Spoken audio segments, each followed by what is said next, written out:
Ladies and gentlemen, April 7th.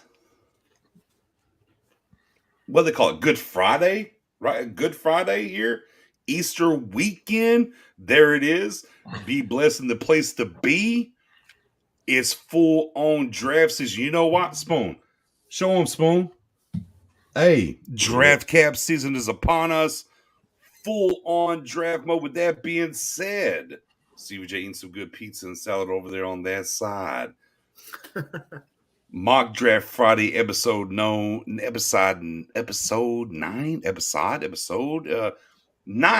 on deck. Let's go. BJ Nix, are you here? Present. Present. Spoonie, Timothy Spoonie. Present, sir. Margaret and Mary. Do we have a Margaret and Mary? Yes. Cool. And the margaritas. Right. Class here. We're ready. Let's go. Yes, let's go. Okay.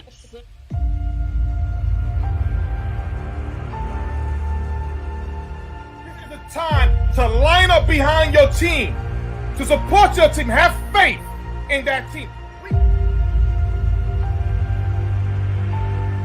You know, it's peaks and valleys. You know, it can't always be good. And as I always tell people, you're never as good as you think you are, and you're never as bad as you think you are. But when we do know about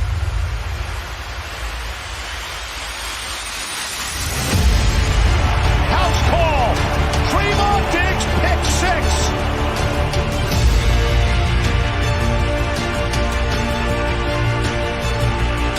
Coming, they see it, knocked away. Oh, Gregory!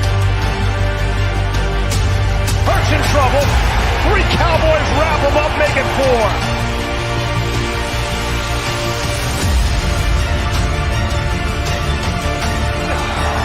Micah Parsons is unblockable.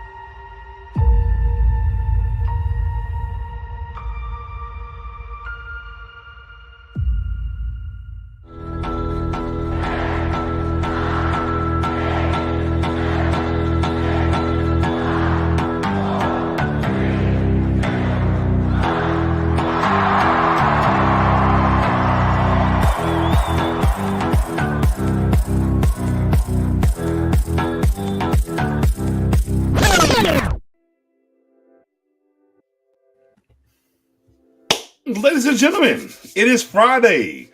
We are in the place to be. The temperature, a little bit, just a smidge, if you will, turns up a notch because me and Spoonie are officially in our draft caps, and we are full-fledged forward here in draft season. Man, welcome to the show. Hopefully everybody's having a fantastic Friday, you know, as we're moving forward here on Easter weekend. Shout out to everybody's family and everything else that's spending some time with us as we're doing what we're doing. We have a new face on the late night crew, not a new face on the midday crew. Our Professor O still doing some daddy duties. Shout out girl dad in the building. But we got our guy, East Texas, on the man, the myth, the legend, Stevie J. How we doing on this Friday, brother? Man, what's going on? I want to give a shout out to Matt. You know, he's anytime you talk about a grind, there is no grind like a newborn, and that's why I elect to never have one. Unlike you ever, right now. Golly, man, I can't even imagine. I was one and done. That's where I was. I'm none and done. You know, I ain't even getting started. You know what I'm saying? 10-4. 10-4. Dom, how we doing on this great, fantastical Friday on Easter Friday? I feel like I'm here to defend a couple of guys. Oh. I'm already ready. With tight ends, yeah. So, nice, good Friday, getting out of church service. But yeah, I'm ready to jump on these tight ends, man. Okay. Spoonie, my brother, we're ahead of the game right now. We're ahead of the game. We're all the way in. Defend be damned over here with Dom. How we doing this Friday, brother?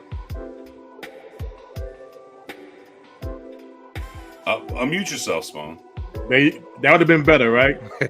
No, I'm doing fine. We had a great show at the space. Great conversation about the draft, the past draft, and we have put our detective hats on where we was Sherlock Holmes and Watson. Great times. Draft is near. I can't wait. 10-4. Give some shout outs in the building, man. Cole's Cowboys in the building. What's going on, Cole? Eddie O, Danny Wood. What's going on, my guy Wood? What's good, man? He saw I was one and hold on. Said I was 2 1 and done, and then 2 came out. Shout out to the twins. Shady Bill says Stevie in the building. What's going on, man? Excited. Bruce in the building. What's going on, Bruce? Cameron, my guy Coy over there from my people here in Longview, Texas. If you need some shoes, you need to go over to Journeys and holler at my guy Coy. He's going to take care of it. No ifs, ands, or buts about it. I guarantee he's going to get you fixed up. Let me see. Let me go through here a little bit more. Sandberg's in the building. What's going on, Joseph? Ron, Cameron, man. Shout out to everybody. David Jenkins, what's going on, David? Appreciate my brother as always. David in the building. Shout out to everybody. You know the drill, man. Make sure you hit the like. Make sure you hit the sub if you haven't yet. For our Facebook people who are tuned in, YouTube, Pick 6 Sports, go over that side as well. And as soon as you show up over here and say, hey, I just subbed on YouTube, we'll load up the chat for you in the whole 9. And man, it's free 99 to go out here and share this content. You know, tell a friend to tell a friend, if you will. News and notes. I think the biggest news and notes moment, and I love this fact, like the Cowboys just want to bless us in what we're doing because it's tight ends, it's linebackers, and the biggest news we got from Wednesday till now is they added 2 guys to the official 30 visits. They added Darnell Washington, tight end, Georgia, and they added now Drew Sanders. Y'all know I was out the window. Drew Sanders about a month and a half, 2 months ago. I was like, yo, this is him, Drew. Now I had to come back to earth a little bit. I was like, okay, not 26. I can come back to earth a little bit. But I love Drew Sanders. And I was down in the back channels we were talking. I was like, oh, the combine came and went. They didn't talk to him. I was like, oh. But that got me his official 30 visits. So as we're doing tight ends and linebackers, Dom, we are very tied to the Cowboys. Their due diligence here leading up here, they brought in a couple guys. Yeah, to think they've brought in receivers that are a little bit smaller than what you're accustomed to. So it's like, okay, that's what we wanted because we've been seeing that this draft has a number of guys who are solid prospects but don't quite fit their traditional profile. Now you're starting to see the addition of some other players that we've been talking about all offseason as worthy of the 26th pick, like your boy Drew Sanders. He's arguably the top linebacker in this class, and we'll get into our linebacking rankings here in a little bit. But yeah, it was nice to see the Georgia kid, Washington, crack the list to be able to be a top 30 visit because he is a tremendous athlete.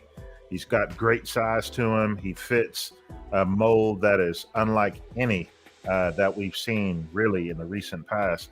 So, or recent history. So, yeah, bringing him in, I know that's going to make a lot of Cowboys fans happy because he's been one of those names that people have been touting this whole offseason. Indeed. Hold on, man. Don't just me. Hey, Ron, Spoon, you got you got to start hollering that Cav a little bit more. Yeah. We ready. We ready. Hey, and we only recognize the white ones, Stevie. Them blue ones, they look like they're from the middle of the mall. No all blue. Now, I know they're going to give the all blue ones out during the draft. We know that already, Steve. They're going to give the all blue ones out. But if you're a Cowboys fan, not the all blue draft cap. It's got to be the white, CBJ. Not the kiosk caps. No, not the kiosk kiosk caps. No, we don't want those. You got to get the real deal. Yeah, man. I saw them. I saw the blue ones. I was like, ugh. And then about an hour or so later, somebody dropped me the white joint. I was like, I'll rock with the white joint, and immediately and got into it. So, yeah, them blue. I'll go see the blue one in person, just to see, the Bodega Special Spoonie from my guy up there in New York. The blue one looks like a Bodega Special, but I ain't seen it in person. I'll go look at it in person first. But the white one's the white spoon. Yeah, listen, I don't buy white hats on a regular at all. This is my first white hat in a long time. So it tells you how I felt about that blue one. I was like, oh nah, they didn't like that one at all. And I was like, You know, the last white hat that I bought for the Cowboys was actually a draft cap, Smony. Do you know the Skyline cap? No, do you know the year? It was the hard blue star on the front. It was a little kind of metallic. That was the 28. Yeah, that was the 2018. The draft in Dallas was the last one that I said, "Oh, this white joint hits," because how the lid was. The blue just didn't work with it. You had to get the white. Right. Yeah, the only Cowboys caps in general typically that I will get that are white are drafted. The blue's trash. And 18 it was trash, so I went white. And guess what? In 23, white the blue is trash. But neither here nor there. Again, as we just said, the biggest news this week, right? And guys, I'll spin the block here is, leading up for us doing linebackers and tight ends. Darnell Washington, Drew Sanders in the building. Outside of that, I don't think there's really a ton of news and noteworthy things to get into. If there's something you want to bring up to that point before we get to the top 10, by all means, the floor is yours, gentlemen. No. When I talk about Dallas Day, right? Some guys from the DFW, the Metroplex, whether you went to college, and for you guys who aren't as familiar, Dallas Day it's practically a free workout, a free look for the Dallas Cowboys for these kids who came through the DFW Metroplex, either from high school or the college ranks, either one. So you get a free look at a Jackson Smith and Jigba, Drew Sanders, those guys from Rockwall, from Denton, and, all throughout the DFW area, Fort Worth, Arlington. I mean, look, I think it's kind of surprising year in and year out when draft season comes around, these kids who go on to other schools across the nation, like Ohio State, they end up coming back and working out for the Dallas Cowboys because, oh dang, that guy went to that school. Okay, that's cool. It's right up the road from me or something of the sort. And it's a huge advantage because you think of these bigger markets like the Dallas Cowboys. Right. You get an extra look at a guy. You look at I think Green Bay is probably the best example. Green Bay is not going to have just a prolific day of dudes who came out from the surrounding area that they get an extra look at. So Dallas Day is a, it's an advantage. It really is. It's called Beast Texas for a reason, Stevie. Texas, baby. Yes, sir. We're a little further out there. They're east enough. They're east enough. Yeah, they get it enough. Because, they're bringing in two guys from SFA right down the road. For me, absolutely. For sure. Steven F. Austin, they're bringing in an edge and a wide receiver. So, just fun times to be had here and whatnot. And as we said before, once the talent acquisition period kind of simmers down, it's really about any kind of sound bites to kind of give us here or there. And more importantly, who are they bringing in, from the local, day, the Dallas Day, right, into the idea of who the 30 visits are, which we did a space on that Wednesday. It talked about that, and they've added a couple since then, as we talked about, which lines up with us here tonight doing linebackers and tight ends. So, we're just trying to get any kind of breadcrumb that leads us the way. Because right now, currently, the position at 26 the Cowboys are going to take are what? We can put odds on it. Right? Maybe you feel offensive line's the biggest odd there. That's the highest guy that they'll take. Outside of that, you just don't know right now. And that's the one thing I can say, as we're sitting here on Good Friday, April 7th, Easter weekend upon us. Man, we've kind of seen this throughout play out with the Cowboys of, man, who's going to be, the position. Not the player, but we know the position. Who's the player? Right. We don't know the position right now, Dom. Right. And, one of the things about it is once the calendar turns to April, it is about focusing more on the draft. It's focusing on getting your big board aligned because now they know the names. They know the prospects. Pro days have come and gone. The combine has long gone. They have all of the information they need to know about these players from the medicals, their measurables, what the college coaches says. the scouts who've already been doing all the work all season long, meeting with the coaches to see how they all align.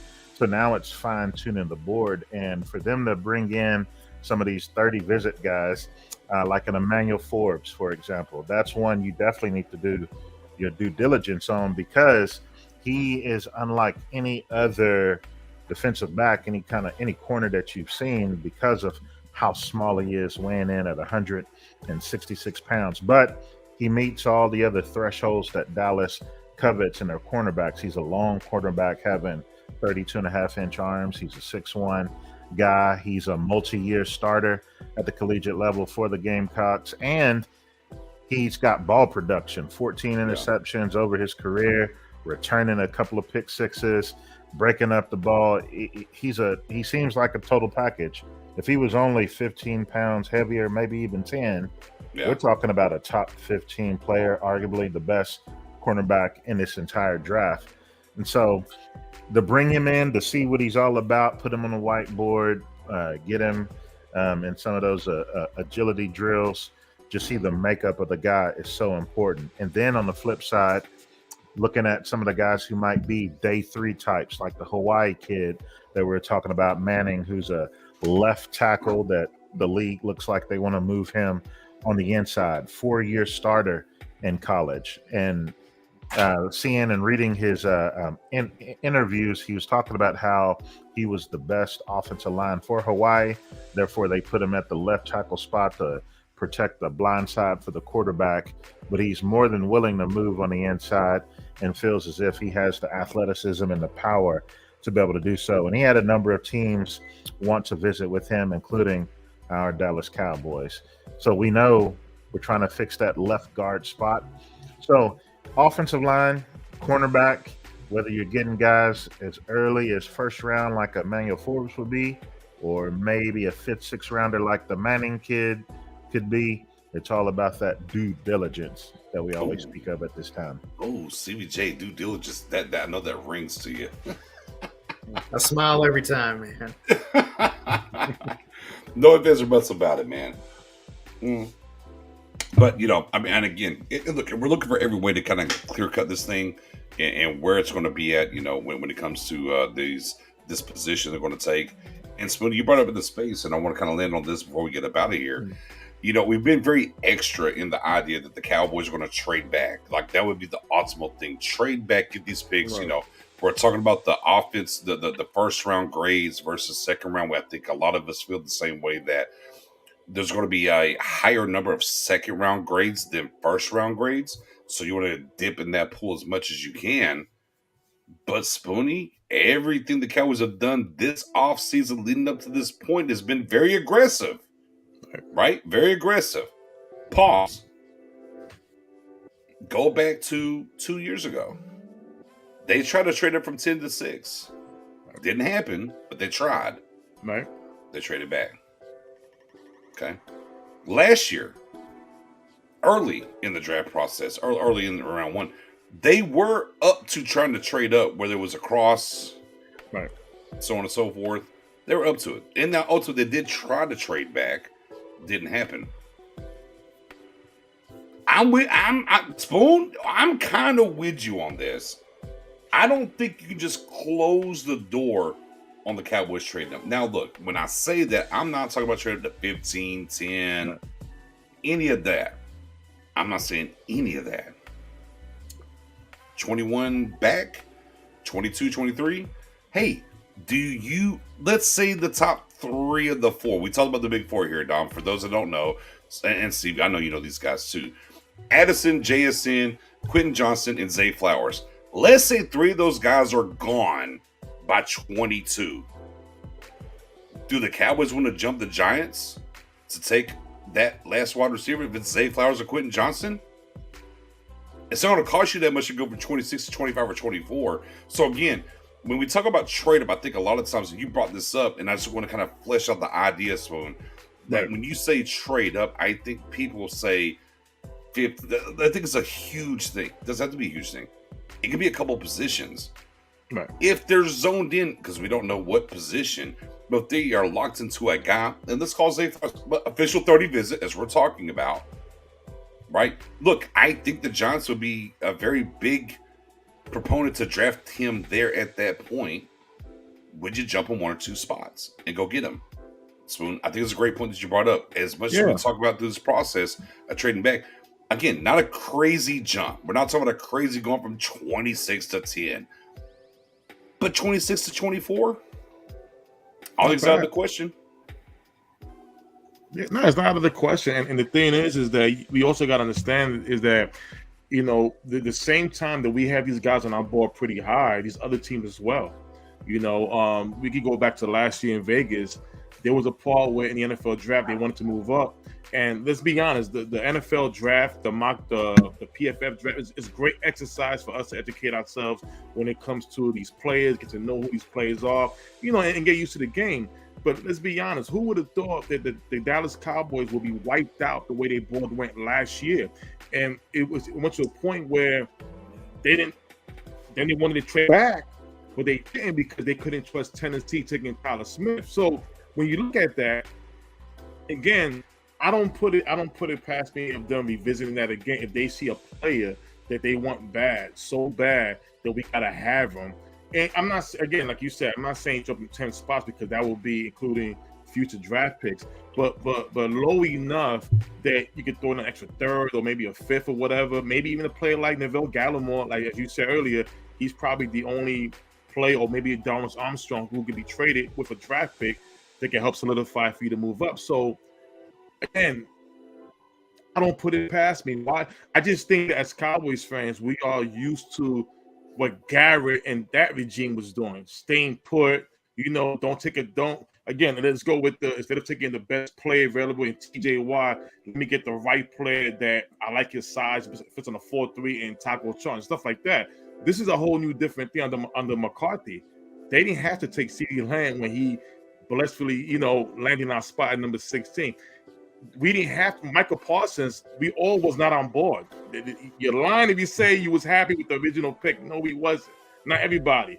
Everybody saw off-ball linebacker, but the minute Michael Parsons won the defensive end, we love the pick, my God. So again, this is a whole new different front office as far as how they doing work under McCarthy. And to me, if they want it, let's get after it. And again, the offseason has shown how aggressive they was.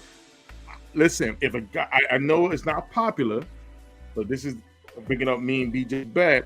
If Dylan Carter's for some reason he's falling. Not having his phone. Because of his situation. Listen, we'll find out. Right? Yeah. I wouldn't be surprised if depending how far they have to move up. Or it could be a player, let's say, that there are rumblings about JSN going higher than what we. I was gonna say I kind of feel like JSN's gonna go to Chicago. Maybe I'm crazy, but that's neither here nor there. But so again, if a player like that who we have seen the mocks going in the teens to the 20s, and he goes earlier, that means somebody in that top 10, 15 range may fall because of that. And again, this is the NFL draft does have a lot of surprises. They do have a lot of surprises. A lot of guys may fall, a lot of guys may not. It happens. But again, the Cowboys have been very aggressive this offseason. I don't put it past me. I'm not going to say they won't. I think they can. And I think they will if they see the right guy who they're targeting to move up a couple of spots. 10-4. CBJ, last word here in the idea of, look, trade down, obviously, something they could do. But the idea that you think about them maybe trading up for a particular guy, would you buy them maybe trading up anywhere in reason, or you just think, stick and pick or go back?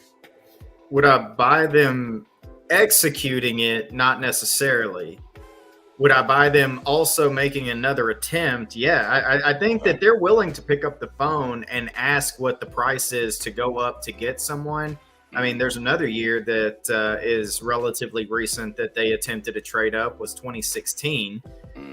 And what that tells me, we reference all these attempts to trade up, but we don't have a success in trading up. And that tells me they're not willing to overspend to go up and get a guy. And they're more than happy to sit back and take the person the player who falls to them. And that is last time in the first round was Claiborne, right? That's the last one they actually executed. Right. Okay. I believe so. And I think that also in that draft, they gave up maybe the second to go up and get him. And then they ended up taking Tyrone Crawford in the 3rd round that year, if I'm not mistaken, which that's, you know, by all intents and purposes at that point in time, they thought that they, you know, struck. You know, you got the best defender in the draft. You got a guy who has inside-outside flexibility and all these types of things that they love to do, especially under that Rod Marinelli regime. But I absolutely buy that they will attempt to go up and at least ask what the price is going to be if a certain guy falls. It's also going to depend on what guy, because if there's a Jalen Carter that just stumbles, and I mean, I don't think it happens. I think that Jalen Carter still ends up a top 10 player. But if he ends up outside the top 15, you have to ask what the price is to go get him. You would be a fool not to. So at that point, I do believe that there are, you know, how long do you let Bijan Robinson sit there on the board? You know, you talk about the Giants. I mean, that could also be a possibility. They've got a guy for just 1 more year as well. So, you know, there's lots of different types of players that you're looking at. I actually think that they just stay put. Ultimately, I think they stay and take a pick at 26 where they're at. Fair. Yeah. That's fair. You know, what I love about it, man, we just don't know. We don't. Like, forget the one position. of the biggest mystery drafts that we've had in recent history. Right. Yeah. And that's what I mentioned that today, because in 2017, and then 2018, it felt like by this point we were already zeroing in on Taco Charlton is probably going to be the guy because he fits that profile, and you felt he's going to be the last of the guys in that first round conversation of a defensive end that they would covet. Then LVE, it was pretty evident that he was going to be the target because Tremaine Edmonds was probably going to be off the board, and Buffalo ended up taking him. So it doesn't seem like it's going to be that predictable, but it's also shaping out to be, maybe it's going to be a draft like 2020 with CeeDee Lamb, or 2021 with a Micah Parsons, where a great talent that you didn't count on being there still on the board falls right there into your lap at 26. So I feel as if it'd be wise for them to kind of just let it come to them in the first round. However, I have a scenario for you guys. What if the movement actually is on day 2? Yeah, because pause. Let's do that next week. I like where you're going. But we'll never get to anything else. I like that. But I want to talk about just that part from the space in 26. But Dom, put a pin in it. Everybody in the building next week, because now I'm rubbing my hands like Birdman.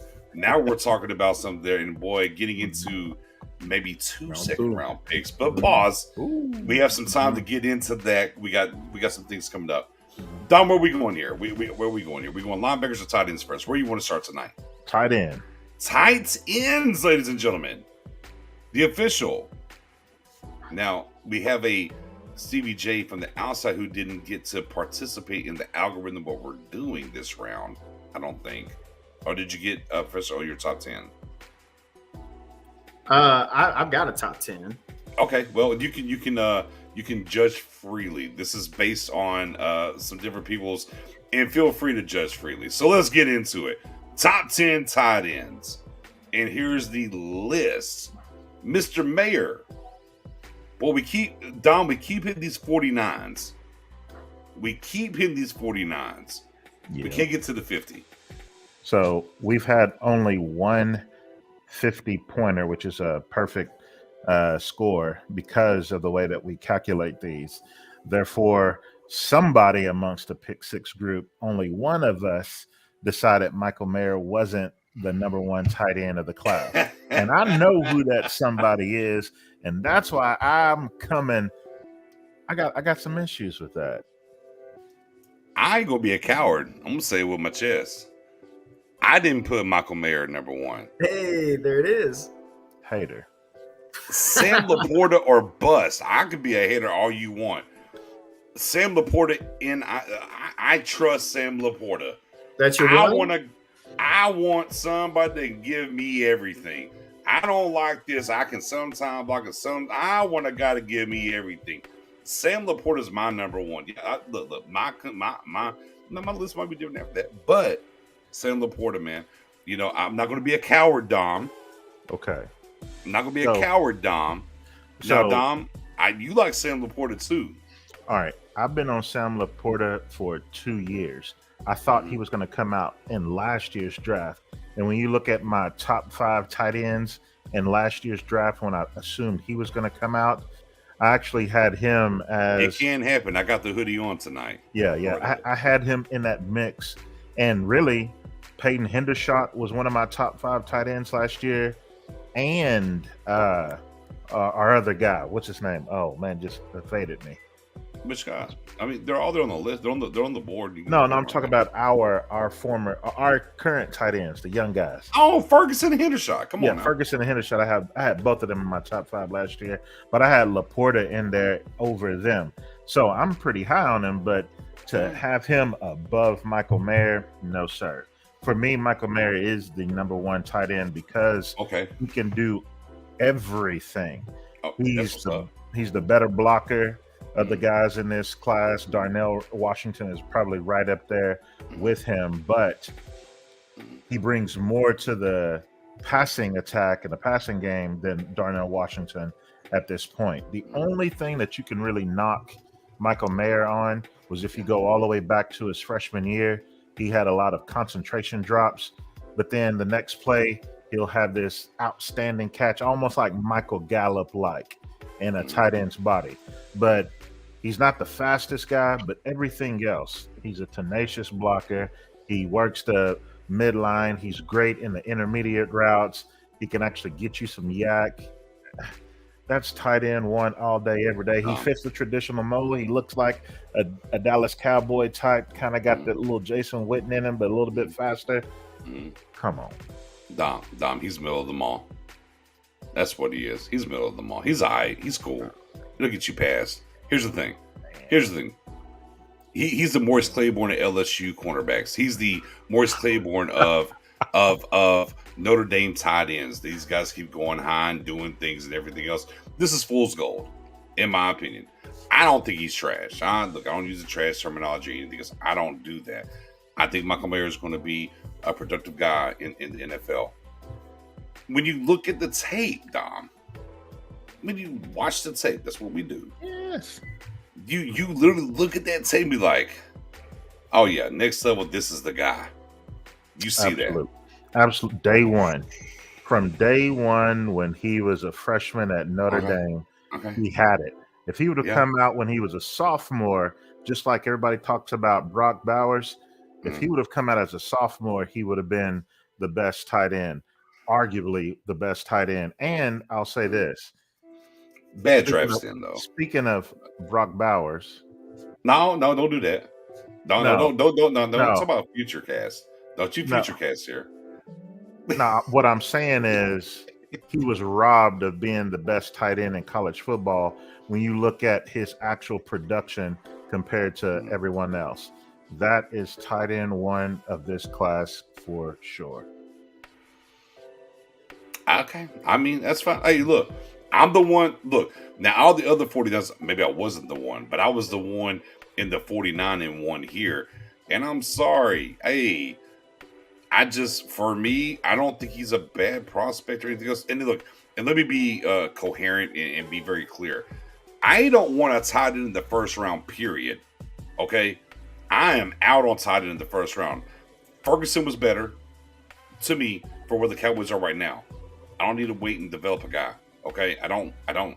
Look, Ferguson and Hendershot right now tells me and screams to me, I don't need a tight end in the first round. No. That's where I'm at. Correct. 58, you can kind of talk to me. 90, sure and on, sure. But there's just no way at 26, and from a team building standpoint, 1-on-1. But now, I have said if it's first round guy, it's Darnell Washington for me because he brings something to the tight end room that I don't have. I just don't think Michael Mayer is that big of a difference maker I don't think he's that. Damn, I guess I gotta say it. I don't think he's better than Ferguson. I said it. I don't think he's better than Ferguson. And I was and I was higher on Ferguson last year than a lot of people. Dom, I was high on Ferguson last year. I like Ferguson. I like him going to year 2. Is Mayer going to come out here and do what you saw in Ferguson year 1? And Ferguson get a lot of opportunities, but what you saw him in those moments and what he was able to do you think Mayer's going to be that guy? I don't think that's fair to stack him up against Ferguson for Ferguson's sake. I think he's going to blow past what Ferguson did for Dallas. If he gets opportunities, I'm talking the same limited opportunities, though. That's what I'm saying. Schultz was here. That's what I'm saying. If you gave him same number of snaps, Michael Mayer is going to have the better production. They didn't call his number. Look, if Schultz was here and Mayer was going on, whatever the case.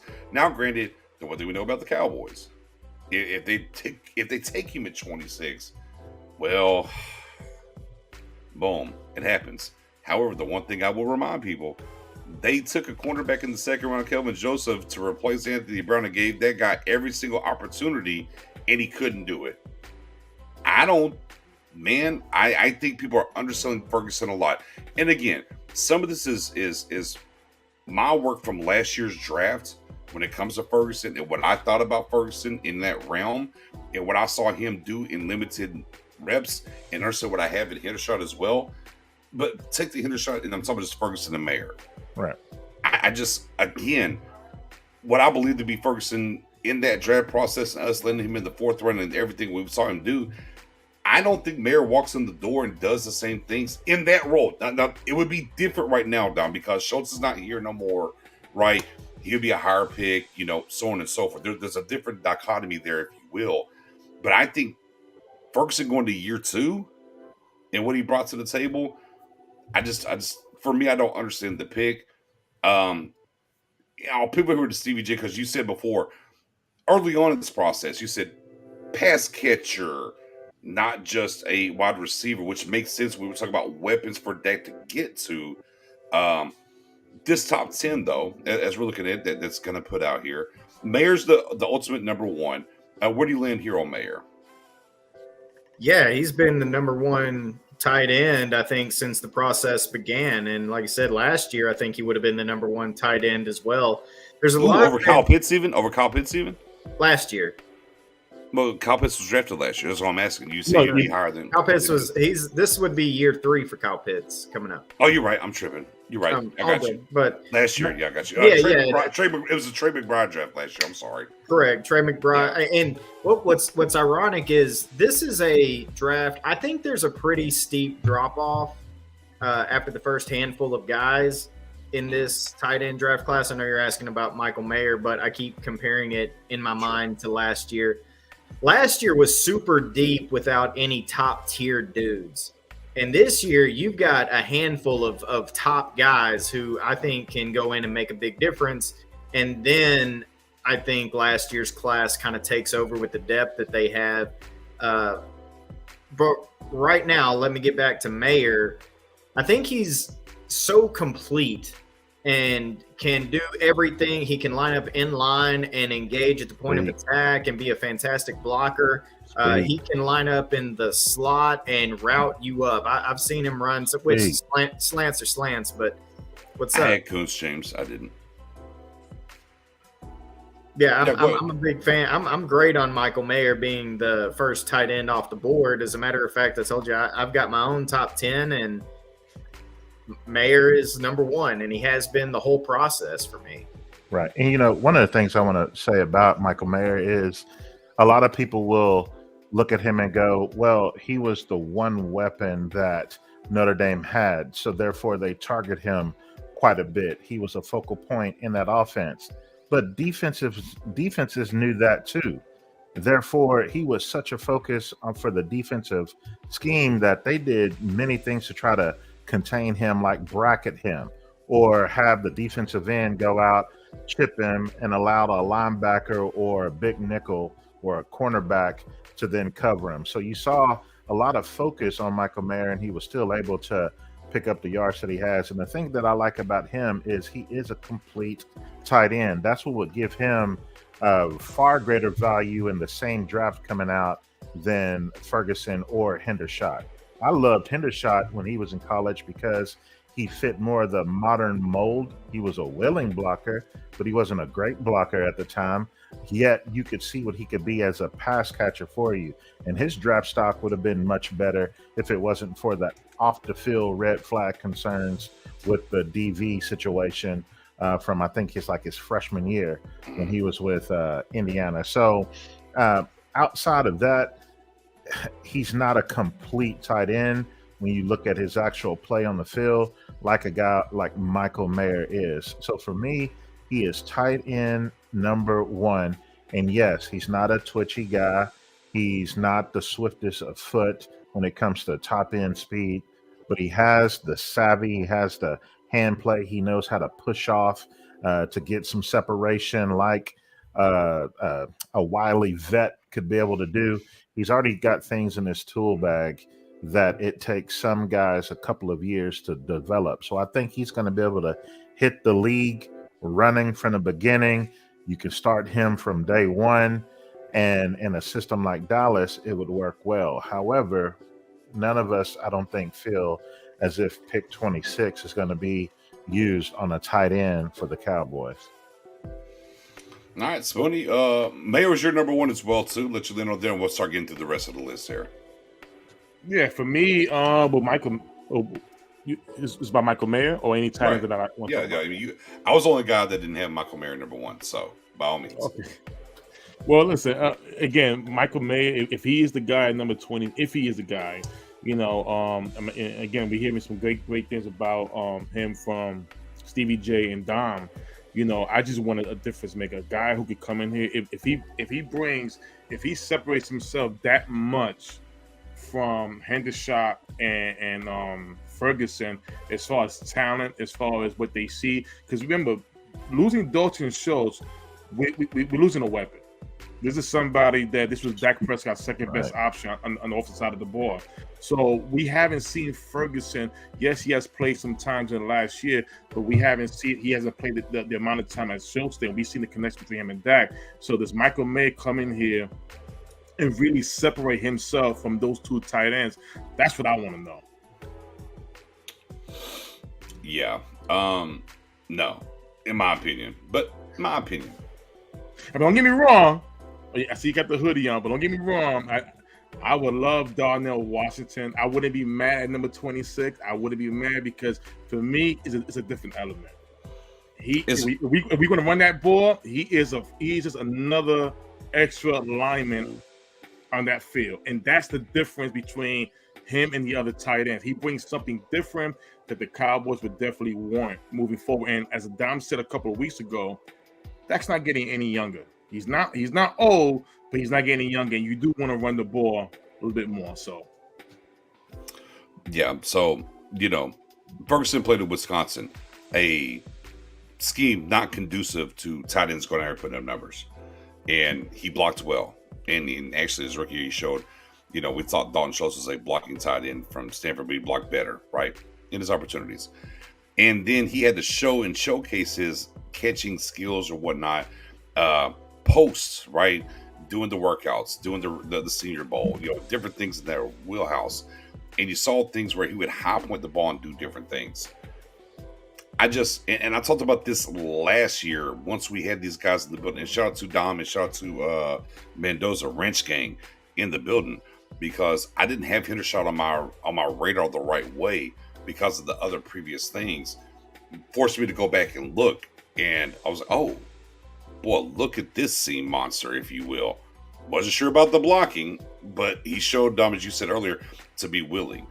But when I talk about Ferguson and what's going on and how they were playing things with the Cowboys played the money, everything he has done moving forward says, and I said this before we got to regular season, I said, when you look at Hendershot and you look at Ferguson on this channel, I said, boy, if they're just in the parking lot of a Gronk and a Hernandez, all the off the field stuff, whatever be damned, boy, in the fourth and undrafted, you have won. And I think the opportunity going to the year two, because we talk about it all the time, Year 1 to year 2, I said it a ton last year. Stevie J's in the spaces. I was like, I know we're talking about the people we lost. I was like, guess what? Micah Parsons will be better in year 2 than year 1. It sounds crazy, but he will. Was he better in year 2 than year 1? Absolutely. CeeDee Lamb growth. Hey, Trayvon Diggs, year 1, year 2, year 3. You see young players grow tremendously in their first 3 to 4 years. You saw what these guys gave you a little bit last year with the Schultz. And what they're going to do this year, and we're team building one-on-one, and we're going to take a guy who, yeah, he blocks good. He was the only guy. He's not twitchy. What does he really bring to the table? Man, I'm out. I'm just out, man. I think you have things in the building. I don't think that Mayer being the number 1 pick for other teams works completely fine. Geography lottery. Where the Cowboys are currently with Ferguson and Henderson, you need to add to the table because Schultz is gone. But it's not in the first round. And Mayer should be that guy. For sure. I don't think the Cowboys, ultimately, for me, should take a tight end in the second round. I don't think that at all. That probably takes my guy, Sam Laporte, out of the question then at that point, which is fine. I like the Shoemakers. Okay, I like my guy that didn't make it. Was talked about earlier from Old Dominion. Dom, one of the guys we talked about, Penn State down there, real low on the PFF mock draft boards. Yeah, Brenton Strange. Look, sign me up for those guys, Stevie J. Right. I don't need 90 and up. I don't need a tight end on this team. What we have in house right now, Stevie J, and that's kind of where I'll land at on all this. Yeah, and I can understand that. Another aspect that you got to think about is in being an undrafted free agent, Hendershot only has 2 years left on his contract, and he won't be eligible to negotiate a further contract until his contract year is up. So I think that it's something that you keep open, though, even though you feel like you have a room right now for the foreseeable future, it isn't necessarily the case. I think that, when that time comes, I think Hendershot is still going to be a relatively cheap guy to bring back. I don't think he's going to break the bank or anything of that nature, but it's still, I've been saying this whole time that I'm not letting Peyton Hendershot stop me from drafting a dude if I feel like he is the player that helps my team the most. And I think Michael Mayer could, maybe he's not. Like we said, there's a lot of mystery surrounding this draft in terms of not just player, but position in general. But could Mayer be the top player on their chart? Yeah, he certainly could. I think there's a number of these guys, especially those top 3 right there that you're looking at.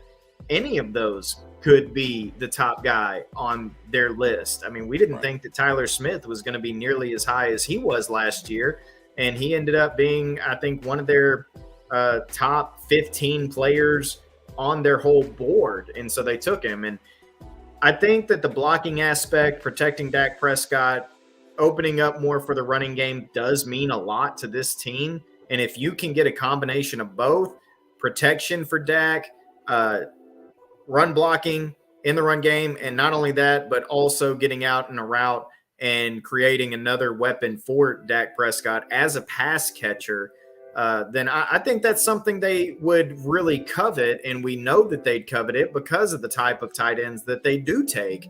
You look at Jason Witten, you look at Jake Ferguson, guys who are well-rounded. They may not be spectacular in any one thing except maybe like route running, finding the holes in a zone. Jason Witten made a career of just finding holes in a zone. And so I really look at those top 3 guys and say, you may not love it, but there is a possibility at 26 with those 3. And, they brought in Darnell Washington. I mocked him to the Cowboys at 26 last month. And I think that he's a dynamic guy, a great athlete who brings a lot to the table, not just in what he would bring day one stepping on the field, but also what he can grow into as a player. Yeah, I just, for me personally, this is just me though. The top 3 guys aren't better than Jake Ferguson that we got in the 4th round last year. I don't give a damn what Hendershot's going to be. I don't care about his 3-year whatever. We got to figure it out and all that. I don't care. But the team is that in win now mode when we talk about, Don Kincaid at number 3 for us, which we the Cowboys visit with everything else. The back issues could bother some people, you know, in that realm. But again, this is why, and I'm with you. As you said, you put Darnell Washington. Like, Darnell brings something to that damn room that we don't have, in my opinion, with the size and everything else, and what he does would be the guy only. But I just think, you know, at the end of the day, man, the Cowboys building this team and what they've done so far, Ferguson alone tells me I'm not taking any of these guys at 26. I guess that's where I land at more than anything else. Now that these guys can't go be productive, do things well, this is ultimately when I talk about geography, lottery, and what matters. This is the reason. But I'm going to bang my head. I just got 2 young guys last year going to year 2. They're going to be ahead of the curve. And I'm going to go spend the 26th, the high value pick on another tight end, and automatically said, hey, the biggest reason why I didn't want Dalton Schultz to come back, he's a progress stopper at this point. And you're getting a rookie guy. Look, it's not prototypically a progress starter, but boy, you get to training camp and Ferguson's whooping that ass, it becomes a problem then. A problem that you don't need with the 26th overall pick. That's just where I land. And I will stop banging the table about my guy Ferguson. I'm done there. We'll get to the top 10. Laporta for me, I think he's a guy who can do more. Blocking, I think Michael and what we're talking about with Mayer here and whatnot. I love Sam Laporta as an overall guy. I think complete guy, I like Sam Laporta more. I think Mike Mayer gives you more in the receiving game. Not that he doesn't block bad or anything like that. I just think Laporta is the most complete guy in that realm. Darnell Washington is a physical specimen, if you will. Don Kincaid, guys, let me land on here, and I'll go Spoonie, Stevie, and Dom. The back injury. Now look, Gronk had a back injury as well, maybe even a little more serious. Ended him in the second round, if you will. The back injury for Don Kincaid. Worry you, Spoon? Yeah. Don Kincaid's back injuries, is it bothersome for you? Oh, 100%. Last time we took a tight end like that was David LaFleur. A long time ago. I don't listen. We have to learn when you have certain guys with certain issues, they tend to linger as the season goes along, and it takes one hit. And listen, I know about the back, very experienced with the back. So when it comes to that, I'm not at 26. Now if he ends up falling where we're talking about second round, maybe early third, and depending on what they did during the draft, if they got extra picks, whatever, and you feel, listen, we could take him, let's redshirt him or whatever, then yeah. Other than that, nah. Unless the Cowboys have done their due diligence and did their homework on his back, and they feel good about it, that's one thing. I'm not a doctor, but I will say having back problems and just keep lingering during this, not a good look. I wouldn't take him at 26. CJ, Kincaid back issues bothersome for you? Yeah, as we stand right now, they are. I do trust the Dallas Cowboys medical staff in that regard, though. I like that we've seen some of the stuff that they've worked with guys in the past, and it's ended up being pretty spot on. You know, going right back to last year with Damone Clark, the only difference is we're talking about 26 and not the 5th round where they took Damone Clark. So it's a big difference. And, you know, when you have the 26th pick, or you're talking about the first round, you need a clean prospect. And too often the Dallas Cowboys, whether it be in the first round, and especially we know they go away from the clean prospect in the second round for sure. But in the first round, it absolutely has to be a guy who has a clean sheet, and maybe not through and through. I'm not saying you got to land the perfect prospect at number 26. Again, that's a player who's practically a second round grade. But whenever it comes to medicals, I'm not playing that in the first round. I'm just not dealing with that. Now, Dallas Cowboys medical staff comes out and says, we feel good about this player. We evaluated him to the best of our abilities, and we feel like this is not going to be an issue for the foreseeable future. It's just a right now issue that will get handled. Then I'll trust them in that aspect until it's shown that they were wrong. But where we stand right now with what we know currently, I am not in on Dalton Kincaid being the pick at 26. Got you. Dom, Dalton's back injury bothersome for you? Scaring you off at 26, or you're okay? You know, of course it should. I'm sitting here right now, I'm dealing with a back injury, having a bulging disc.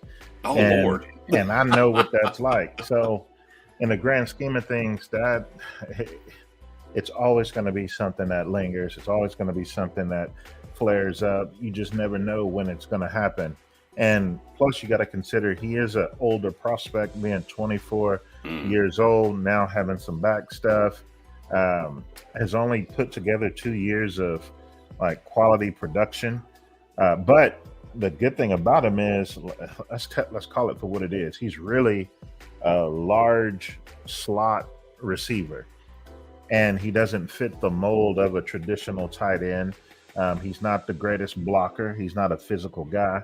But whenever you get that ball in his hands and get him in an open field, he's making movements and he has movement skills that some of these other guys simply don't have. And he's a sure-handed catcher. He's probably he's probably got the best hands of all the tight ends in this class. So he's definitely going to be utilized and employed as a weapon for a team. But the two things that concern you are, can he block and will he stay healthy? 10-4. All right, kind of wrapping up the Kincaid talk there a little bit. And look, in the blocking game, let's be honest about Kincaid. I mean, he's kind of an oversized slot, right? Like, blocking-wise here, CBJ, you're not going to get much of that. Seam monster, right, per se, and some different things, but not the guy. Forget the back injuries for a second. Not the same guy that we're talking about. Whether it's Darnell, whether it's a Mayer, whether it's Porta, not the same blocking style of tight end. Yeah, and if you look up and down this list, to be honest with you, he might be the worst blocker on the 10.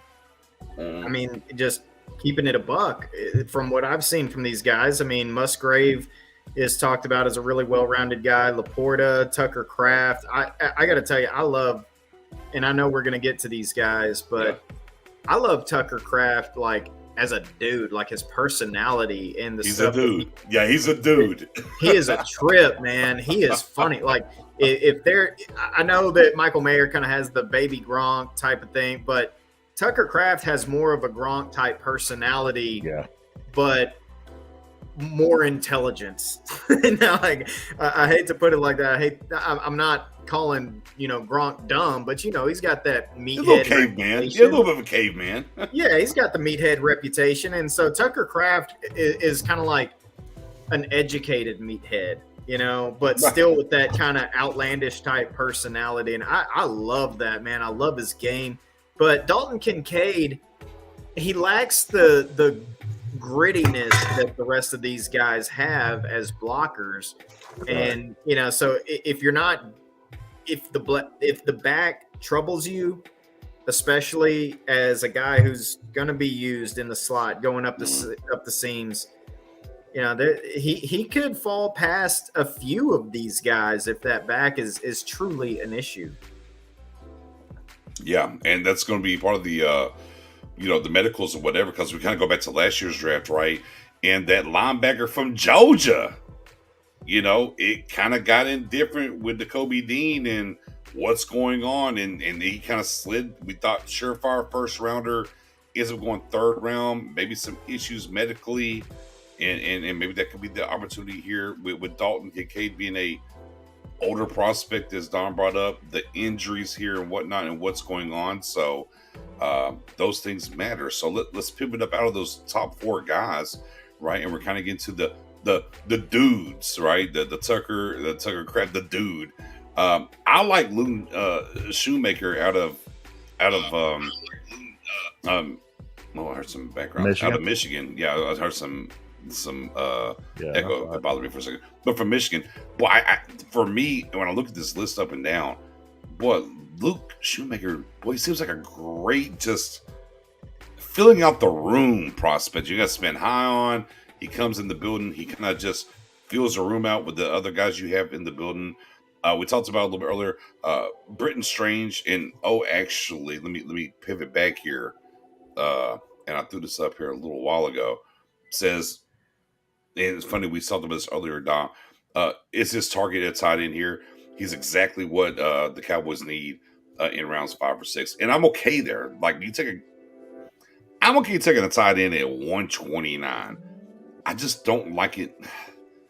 Boy, the board had to feel very indifferent at 58 or 90 for me to do it. I do like that standpoint. Britton Strange. And of course, Cameron Latu, Alabama, and Mr. Josh Weil in the building. So the rest of this board here, Spoonie, Luke Tucker, double Lukes, if you will, Tucker, Brenton, Cam, and Josh. What do you like here on the back half of this tight end list outside the top 4? The guy I like is the guy they just brought in, Cameron Latu. Okay. All right, from some reason, he's fast, versatility is very good. They feel he can do it all. He has some problems with his protection the last year a little bit, but they have brought him in. They like what what he brings to the table as far as how the scheme of the offense is going to be. So that's the guy I'm looking at right now. 10-4. The back half here, 5 through 10. CBJ, who's the guy that you're like, hey, this is what I would like to target here, round 3 and on? 5 through 10. Yeah. I mean, I'll take 5 and 6. I'll take Musgrave and Kraft for sure. Okay. Okay, so if I could tell you that you could have 4 years of Dalton Schultz on a rookie contract again, would you do that? Yes. Right now? Wait. Right now. If I was like, hey, I can get you Dalton Schultz for 4 years on a rookie contract, would you do it? Yeah, because it would be the starter right now. So yeah, I'd do that. That's who Luke Schoonmaker is. I mean, his game is Dalton Schultz. It's the same guy, right down to wearing number 86. I mean, their game could not be more identical. I mean, and he's a good blocker. I think he's a good effort blocker at the point of attack, especially, and he doesn't give up a whole heck of a lot. But in the passing game, man, you see him get out on a route, you see his breaks, you see him turn and show the numbers and make the catch, and you're like, golly, I've been watching this guy for the last 4 seasons wearing a star on his helmet, and now he's gone, and I can just have him right back in the building, the same exact guy playing the exact same way. White didn't make the cut. Go right ahead. I'm sorry, Sue. Oh no, you're good. But my guys that I really like, Tucker Kraft is the guy I really like out of the bottom 5. But other than that, Musgrave, I think a lot of people, there's some people who have him as the top tight end. I don't see it that way. There's some people who really like that player. And there's some guys in that list that they just give you different types of things. Like I said, Schoonmaker is your Dalton Schultz. Josh Weil is interesting because it really is an athletic guy. I think he was a high jumper in high school, like a really successful, like national competing high jumper in high school. Yeah. And he's got that 6'6" frame, and he's a good blocker. Wasn't used just a ton in the passing game. But when you watch him, it's like, okay, what am I looking at with this guy? And then bam, like he makes a play, makes a guy miss, and you see the stride when he's out running, and you're like, okay, man, this cat can really, really play. So I like the number 5, number 6, Musgrave and Kraft. Josh Weil is kind of the wild card, so to speak. There. I see what you did there. Wild. I like what you wow, the card. I like what you did there, CBJ. I like it. Dom, here we go. 5 through 10. Where you want to land at as we break down the 4? Where you at here? Well, I want to say something about Luke Schoonmaker. He is going to be the oldest prospect, I think, in the entire class. Wow. He's going to turn 25 during his rookie season. So we always make fun of Stetson Bennett over at Georgia. And you know the guys who go on their mission as Latter-day Saints. But this is the oldest guy in the group. So he is an overall good, solid, productive tight end, and he's the one that I've had pegged since the college season, because this year he did come alive for Michigan as far as a target. But I always thought he was a smooth mover. He had pillow for hands. He just didn't get a lot of opportunities as far as being targeted heavily, because we know what Harbaugh likes to do with his system, which is focus on the inside run schemes. And they've done a great job of getting their running backs some good looks. And also, my top 10, Professor O. Sorry. Sorry. Go ahead. And it's always a turnover with quarterbacks and flipping quarterbacks in that system. So it's been an interesting time for him in his 5 years that he's spent at Michigan, but I think he's a solid player that we can maybe get in that 4th round. Yeah, and you know, I mean, ultimately, you know, as we're going out here, we're talking about these guys and what's going on. You know, for me personally, I mean, I hope you know, for 26, 3 tight ends get taken and push these other guys, you know, on down the board or whatever the case may be. As we talked about like early on, you know, 26, what are they going to draft or whatever? Whew. I pray to God it's not tight end at 26. Not 26. Bring me, yeah, not 58 either. Look, Not 90. 90, depending on what happens. All the guys we like in that top 5 going to be. You're right. Never mind. You're right. You're right. You're right. Yeah, like it's just not the draft, man. Like I just buy too much into what we have in building going to year 2. Like not team building 101 in the all-in moment from the Cowboys. Let's go do something else. Let that be smoke season about a second tight end, and let's not do it. That's where I would be at. But neither here nor there. We do have linebackers. Bada bing, bada boom. Stevie J. Here's the concurrent linebacker group and how it fell. Right? So Drew Sanders 1, Trent Simpson 2, Jack Campbell 3, Henley 4, Henry Toto, all the T and O's.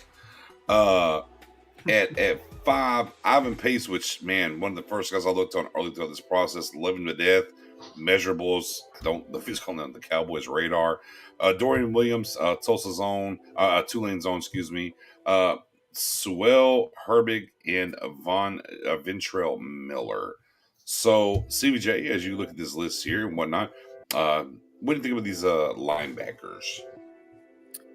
So, obviously, the pass rushing ability is always going to be something that interests people. And for this list, I think that's why it puts Drew Sanders up at the top, because you watch the tape and you can see some of that pass rush ability. And I actually have Dan Henley as my top linebacker as well, followed by Jack Campbell, Trenton Simpson, and then Drew Sanders. I'm just not sure if his pass rush ability is going to be as prolific at the NFL level as it has been. And I don't know if he was as fantastic of an off-ball linebacker as he was a pass rusher at Arkansas.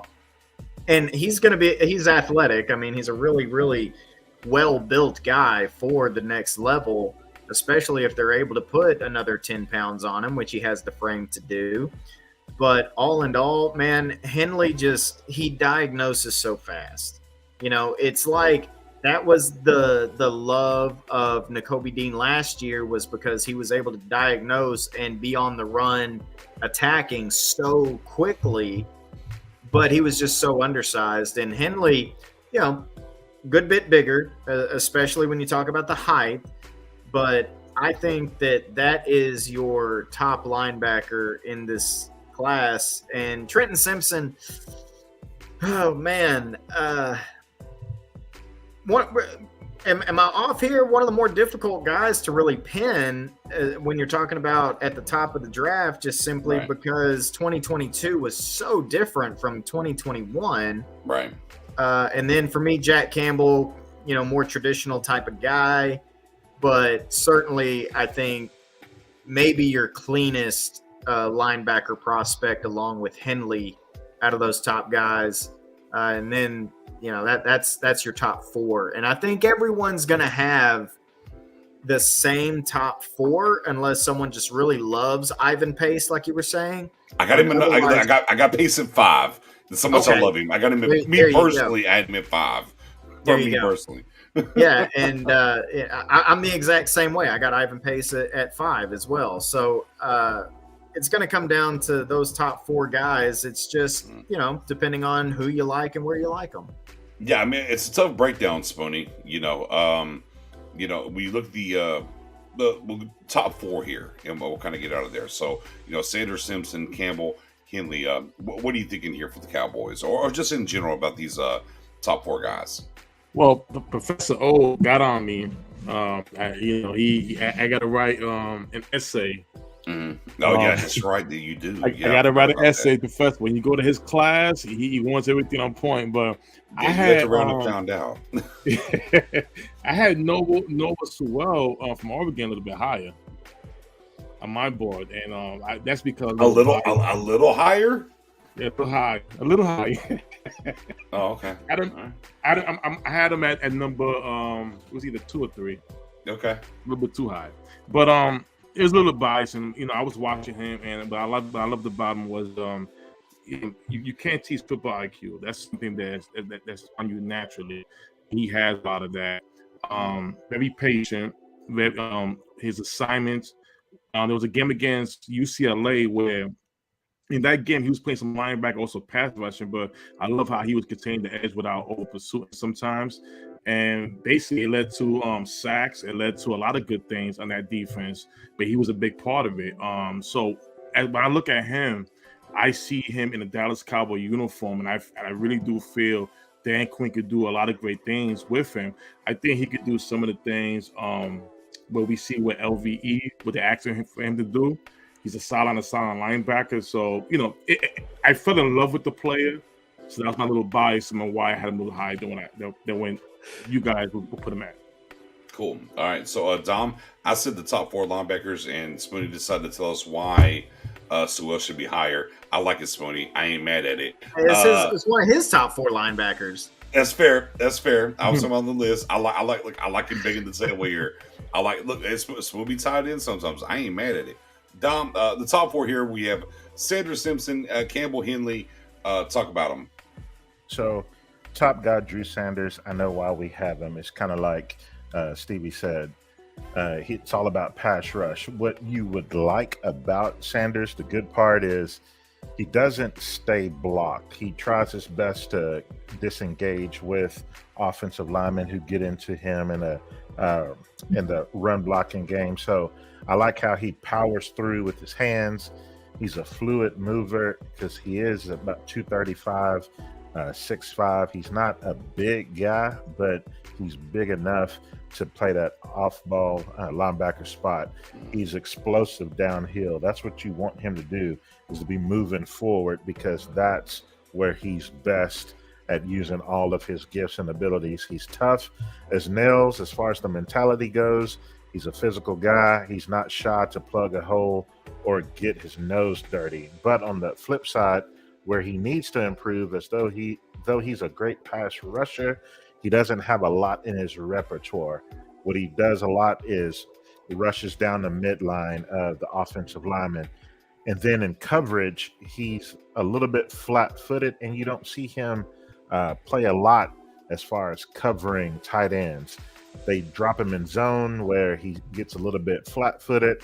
I think he has some questionable pre-snap reading skills. It seems like he's got to see it before he reacts. So I don't see an instinctual guy. And there's a few false steps at the snap or right before the snap. So I kind of worry about his gap assignments as a run defender if you're going to use him as an interior linebacker. So for me, you got to have him off ball, let him move forward, get him used to getting into coverage. So you got to practice him up there.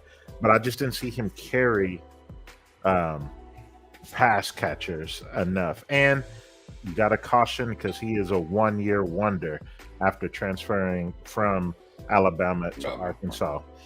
Trenton Simpson, the number 2 guy here, He fits that mold of an athletic guy. He didn't test like a freak athlete, but when you watch him on the field, you see that he has all of the speed necessary to go sideline to sideline, just like Drew Sanders. They're both good, active movers whenever it comes to getting after the ball. And to be a guy who's not like a huge guy, he's got some pretty good physicality to him. When I'm talking about Trenton Simpson, however, I just didn't think he was as high as people were putting him in the preseason, where he was considered a possibly top 20 type player. And you've seen how this process has worked out, where he's not that on many boards. He's not a consensus top 20 guy, but Dallas has brought him in. Therefore, they're going to have to use a top 50 selection on him, because I don't think he'll be available in the second round. None of these guys, I don't think that we have in the top 4 are going to. I don't know. I can't say that. I don't. I just don't think. I don't think Drew Sanders or Simpson will be there at 58. You're going to have to move up from the 58 spot to get him.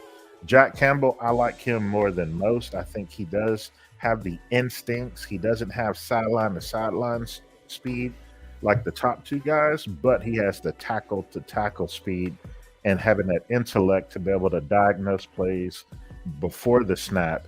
He can flip those hips better than any of these guys. He actually changes direction better than Sanders and Simpson, though he doesn't test like the better athlete. And I saw him in pass coverage. He's the better cover defender than all of these dudes here in the top, outside of Henley. Henley, that's where he gets his money. That's how he's going to get paid, because he is a tremendous cover guy. You want to see him bring a little bit more to the run defense. He was a converted receiver, I believe, moving to linebacker. So he's going to continue to ascend. Henry To'oTo'o was a highly touted guy coming out of high school, has always done well with Alabama and what they do. He's slight of build, smaller lower body. He doesn't uproot guys. He's not the best at shedding blockers. He's going to try to avoid and get around. He's a guy who's going to be used in sub packages. I don't know if you can have him as a 3-down backer, but he'll help you in the pass game. Ivan Pace is that guy. For a league that has allowed, let's go. For a league that allowed last year in the draft our guy out of Georgia, who was a small guy, so fast, so smart, tough as nails, to fall all the way to the 3rd round. And then before that, the kid who was coming out of Tennessee, who went to Kansas City. These guys, I'm losing their names, but smaller linebackers like that, they tend to fall in the draft. But Nick Bolton out of Missouri? Yeah, Nick Bolton out of Missouri 2 years ago. Yeah. Look what he's doing now for Kansas City. But JOK also. Yeah, JOK fell because of the back and the heart concerns. Yeah. So, man, give me Ivan Pace all day in our 4th round pick. Ferocious. He's a ferocious, like the tape, and I watched it. He was an early guy that I liked a lot. I talked about on Twitter. For his game is just ferocious. Right. And I think what's going to happen is, if guys like that could fall to the 3rd and the 5th rounds, then Ivan Pace is probably going to be there on day 3 for you. Dorian Williams, I wasn't as high on him as others, but as he's been working in these all-star games, if you will, here in the offseason, preparing for the draft, he's starting to skyrocket when it comes to a guy that probably felt like an undrafted free agent. Now he's worked himself into the mid rounds of the draft. Noah Sewell, if he would have come out after his freshman year, because he was the Pac-12 Defensive Player of the Year, you saw him be able to get into the holes. He would shoot gaps. He would make plays. He seemed like he was going to be another fearless linebacker, but he never really got any better. And in some ways, it seemed like he regressed. So Sewell just continued to fall in the process because he doesn't have the prerequisite overall speed. He's also kind of a tank type build. and so you worry about can he hold up in the league. Nick Herbig is kind of a cheater. Outside linebacker. He's an outside linebacker. Yeah, he's kind of a cheater, and for me, I think he's going to be a better. He's a tweener guy. Yeah. I don't think you want him with his hand in the dirt, but you want him standing up 3-4 outside linebacker, getting after the quarterback. But he's going to be a guy that probably will fit a role in the league where you look up and he's a third contract guy, not making the greatest amount of money, but keeping himself on an NFL team. And then Ventrell Miller is a unique prospect because wasn't he the one that was kicked off the team in Florida?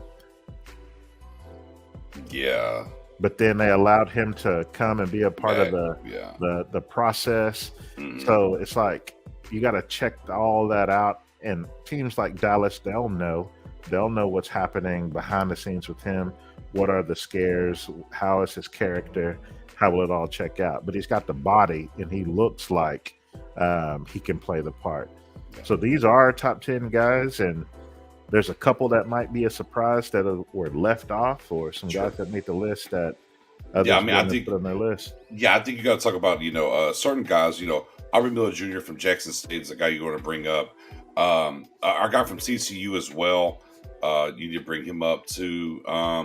And then D Winters, yeah. And then of course the guy that didn't make the list, the Cowboys that meet with at the combine, CBJ, Austin Zone, University of Texas, Overshawn not on the list either. Yeah, and I have him on my top 10, my personal top 10. Converted safety, a guy who it took a little bit to get acclimated to a new position, as it would with anybody, but this year, he really made strides 2022 from 2021 after making that position switch. And some people feel he has a little bit of edge potential as well, coming off the edge in the pass rush.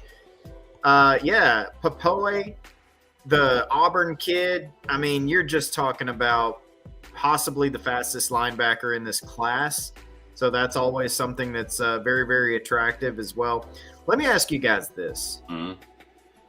We know about Drew Sanders, and then we're getting called cheaters here by Professor O for Herbig. He's also a linebacker. Other than that, of these other 8 linebackers, who do you think offers the most pass rush? So we're taking off. We're taking off Herbig. We're taking off Sanders. Who do you Correct. Because they just play so much on the edge and pace. I have a pace. Yeah, that's the correct answer. And look, I don't care where you line him up. Like literally middle, outside, like pace everywhere. You go again, when I say ferocious, it's for a reason. He did that in Cincinnati, in my opinion. I love it. Again, the biggest thing for me was the measurables. I don't know if the Cowboys will have him on the board, but you talk about pass rush, CBJ. I thought he did it from every angle. They wanted to deploy him for that. He did it. I'm with you. We're all on the same page here. Yeah, he had 12 sacks this past season, 55 pressures, 92 total tackles. He's been doing it. So yeah, he's a guy that he just flashes, man.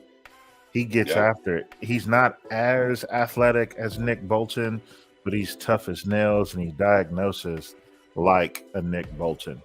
So that's a guy that I would love to get with pick 129, our 4th rounder, and see what he can do. He says he's a Cowboy fan too. He says he's a Cowboy fan. As O says, forget the rankings. If you had the opportunity, you would bet on Pace. Say it with your chest. No, absolutely. I love Pace. Look, and I think about Pace in the idea of Dan Quinn and what he could use for him as a weapon standpoint and what he could do with him. I absolutely I love Pace. I just don't know. I'm scary. Is 90 too rich for you? No, I'd take him at 90. Okay. I would take him. I would absolutely take him at 90. I want to do 58. I'd take him at 90 though. For sure. I agree. I would take him at 90. I would take him at 90 and sleep good that night. And sleep super good that night. I know Deion Jones is a little bit of a smaller guy, that Dan Quinn dealt with. But a different player, though. Let me be clear when I say Deion Jones. Different player. because he's kind of the same lane of, and we kind of talk about Drew Sanders, a weapon more so than say a traditional. Look, the only guy to me, like Jack Campbell was your traditional linebacker. If you just want a linebacker, go take Jack Campbell and feel good at night at 58. Okay. These other guys are very different in different ways in what they do, what they bring to the table. It's how I see the linebacker board this year. And look, the linebacker board is not as deep as it's been in years past, personally. Is how I look at it. But again, I think he was your prototypical guy. I love Sanders. I had him high early in the draft process. I came back down on him. Trenton's intriguing on how you want to land on him. Henley, and I heard, I think, some others, number one on their board, and I get it, the traits. The Cowboys have to draft traits and coach them up, and he can be that. But for me, just my pick cats is Drew Sanders and Ivan Pace. Those are my pick cats. Look, if you want to take Campbell at 58, I'm okay there. You know, ultimately, I wouldn't take any linebacker personally at 26. Would y'all take any linebacker at 26 before we pivot out of the linebacker talk? No. Okay. Professor O says, Dom, don't be a coward. You walk out on the draft with one of these 10. Who is it? You only get one. You get to pick your one, is what he's saying. You get to pick your one.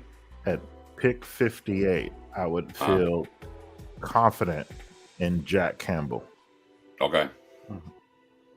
Okay. Oh, I sign me up for that as well too. Sign me up for that as well too. But man, what a fun time here, because the Cowboys do need to add a linebacker. Just not day one. We're talking about day two here, ladies and gentlemen. That's where we're at, right? Day two. Now, let me ask you all this before we pivot out the linebacker talk. We said day two. We're talking about day two. Are y'all complete? What? What I do? What I do, Dom? All right. So you are a needle pusher, whether you believe it or not. What? You are the one. You are the one that got a lot of people on the Drew Sanders hype train at 26, my friend. And I was honest about it. I said, "Hey, I got to bring it down a little bit." I was the same guy, though. I said I got to bring it down a little bit. Yeah, but they ain't heard all that. They still remember 7 weeks ago.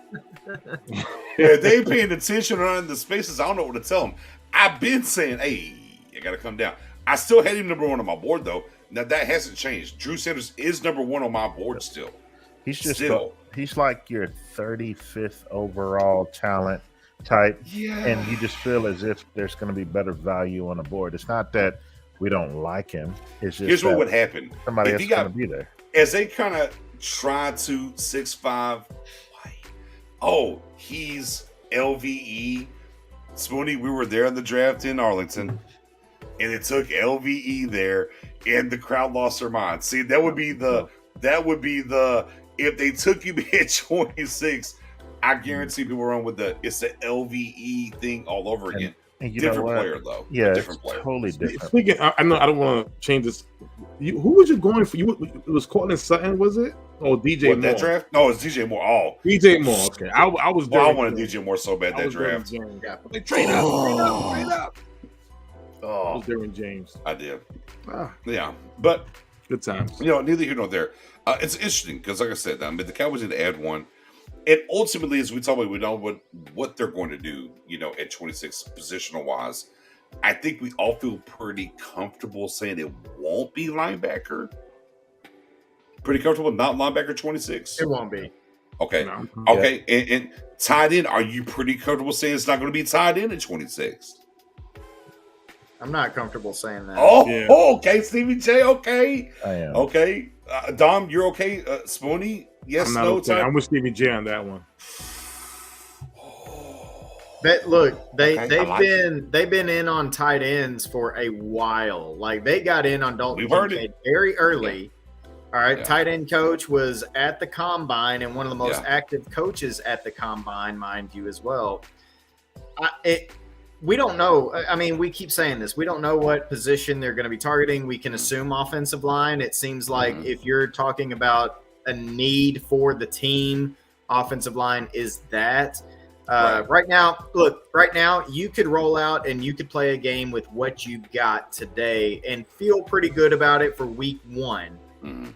But Tyron Smith is a problem in terms of his health. We all know that. Other than that, everything else is kind of like, man, we would love to add just, like it's icing on the cake. Yeah. Tight end is no different. I don't think the guys they have stop them if they just absolutely love a dude at 26. Mhm. But at the same time, I think that they would covet offensive line more right now. 10-4. Tackle or guard. Dom, I got your back. Absolutely. Yeah, I got your back on that Stevie, one. earlier you said Darnell Washington, you have mocked him to the Cowboys at 20. And here's the thing, I Major love Keeler, it. I love it. Major Keeler, because they actually brought him in for the official 30 visits. Yeah, exactly. So at that time, like, what was your main before the updated news? At that time, when you wrote the article, what was your reasons?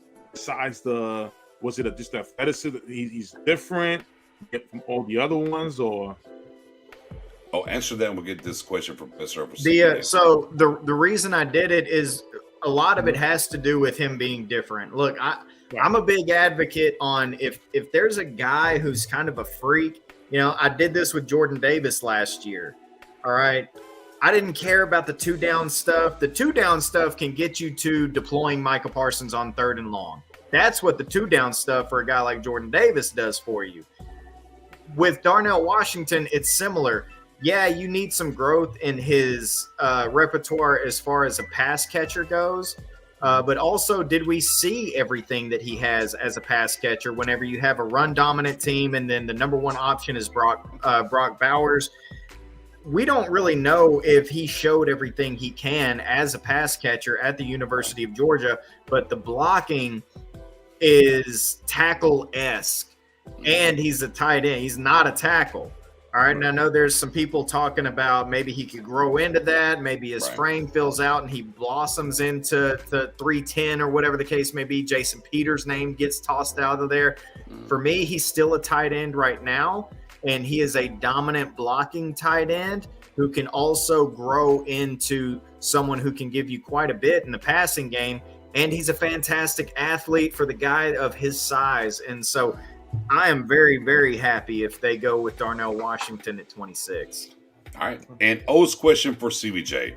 How about 2-3? We're going to go to 3-4, unless you got 3-4 in the clip here. It says, give us the 3-4 players you absolutely love this draft. Doesn't have to be 26 Cowboys. Just absolutely love this draft, CBJ. Just anywhere. It can be anywhere, anytime. Who's your top 3-4 guys, period, that you're just like, yes, I love this guy. Forget the round even. Just the 3. Your 4 pet cats even. Okay. On the spot. Let's see. On the spot. Bang bang. I've really come to like Tucker Kraft, I would say, has to be one of them. Sam Laporta was one of them as well. I really like that. I actually tweeted out earlier today. I really, really like this tight end class. So taking away some of those guys, Laporta and Kraft are a couple of those dudes. To me, I would have to say that John Michael Schmitz is going to be one of them. I think that I'm a little higher on him. As center or guard. Guys. As center or guard. I can do both. I can play him at guard this year and let Biadasz walk next year. I'll do it. That's what I need right now. I need a guard right now, and I need a center next year. I will do it. And he can do it. And that's why I feel good about it. All right? And I know, hey, you can sit over there, all you want. Doesn't matter to me. I like the player. And I think he's a better athlete than what people are giving him credit for. I think that he gets that to that second level. I know that I think some people have had some issue with maybe the length and, these types of things. But sometimes a dude can just play. The other guy that I was really, really big early on and then just kind of gave up on the dream because I don't think it's ever going to freaking happen is Tank Dell, the wide receiver out of Houston. At the beginning, I was like, y'all got to see this guy. He's exciting. He is fun. And then I thought, it ain't ever gonna happen. You know, we got Tank Dell at home. We know how it goes. You know, so that you know, there's a handful of dudes that I really love in this draft. Puka Nacua is another one for a late round type of dude. BYU wide receiver, Puka Nacua.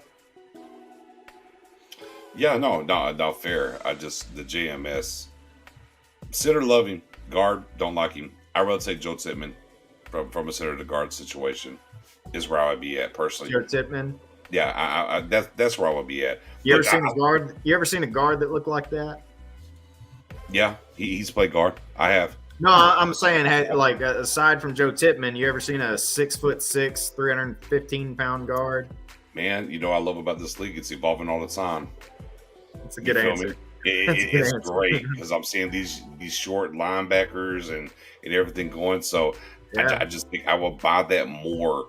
Though, which as we talk about JMS or Joe Tippmann, this is why you just draft Steve Avila, guard, center, tackle. You just draft him and be done any damn ways, right? Cody Mount. You know? Cody Mount's another guy too, for sure. We're getting off the ledge a little bit on that lane, but you know, yeah, JMS. So, look, I want to be wrong. Look, and I've said this before. I feel like I'm a man on an island on the edge. I watch it. I go through. I went through it. I've done it. And I said this in the back channel ever before we got on this page and talked about it as well. I love him at center. I don't buy JMS at guard. I just don't. And hey, Dom chastised me. It's okay. He was in my speech. Well, really, the sauce is not that. I was like, hey, I'm just telling you what I think, man. This is where I look at it and where I'm at. Just me though. So you wouldn't do one you wouldn't give me 1 year at guard and then move him to center and move on from Tyler Biadasz. At what pick? 58. I just wanted you to answer the question. No. I don't know the pick. Yeah, look. 26, hell no. 58, I'll buy 58 though. But here's the thing. If they pick him at 26, I trust him because he's an offensive lineman. Yeah. As much as I love him, I won't. Not a guard. Stick to your guns there. Look, God's the honest truth. I don't have a Bible here. Look, I'm going to put it on. Oh, let me reach up here. I'm going to put this on Tom Landry. Look, man ain't got a Bible on Good Friday. This is the best I can do. I'm in my man cave. What do you want? Hold on. Y'all rather be putting it on Tony Romo instead? Which y'all want on Tony Romo or Tom Landry? Which one do we put it on? You know, Landry. Hold on. Do we put it on Des Bryant? Do we throw up the X? Like, which one do we put it on? Landry? I'll tell you what. Actually, stop. Pause. Let me do this. I'm going to put it on. I'll put it on the Santa Claus Cowboys gnome, right? Okay? Here's what I'd say. If I take JMS at 26, the Tyler Biadasz immediately reports to offensive guard, and JMS is my center. Period. Is where I'd be at. And you're moving on from Tyler Biadasz next year? Yeah. More than likely, yes. Absolutely, because guess what? Tyler Biadasz has already played some guard in the NFL. Don't forget. Like, again, JMS to me is, if you're drafting him at 26, it goes back to our tight end conversation. If I want to replace those guys that did their rookie years and whatever, and taking a guy at 26, he has to start. Well, dadgum, if I'm taking JMS at 26, he's got to be the center. Why would I move his ass? He's going to be here for 5 years, theoretically. 4 years in the 5th year. Hey, appreciate you, Tyler. Kick your ass over. That's where I will be at when it comes to JMS. In that range, in that strain, or in that construct there of what we're talking about. This is where I would land. But JMS at 58, sure. 26, Let's get this mock draft, y'all. We'll sit here and talk all night about these damn offensive linemen. Look, because Dom was ready. Dom was over here like, he's got something on his mind, man. I know. I see the wheels. Dom, land real quick before I get this mock draft. All right, I want to say something about Darnell Washington. Darnell Washington is not a complete blocker like many people believe. Yeah. I see a little Frankenstein in him. I see some high hips. tight hips. I see a guy that bends too much at the waist. If you get NFL ready edge players, they could give him some fits, especially guys with some speed. So the thought of people saying bulk him up and make him a tackle, that would be a disaster. That'd be a disaster. But man, Josh Downs is one that to kind of go back to some news, the fact that Josh Downs reportedly hasn't received an official visit by a team. Right. And I believe he's wide receiver 5 in this class.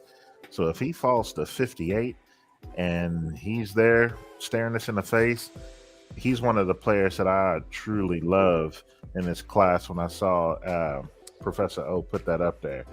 So yeah, give me Josh Downs all day at 58. And I think we're cooking with peanut oil.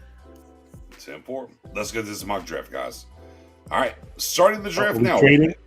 No trades. We're sticking and picking. We're going to stick and pick tonight. Okay, stick and pick. Spoon got to ask every week. I know he does. and we've allowed some trades here and there. All right, we allowed some trades here and there. I'm going to scroll up here real quick.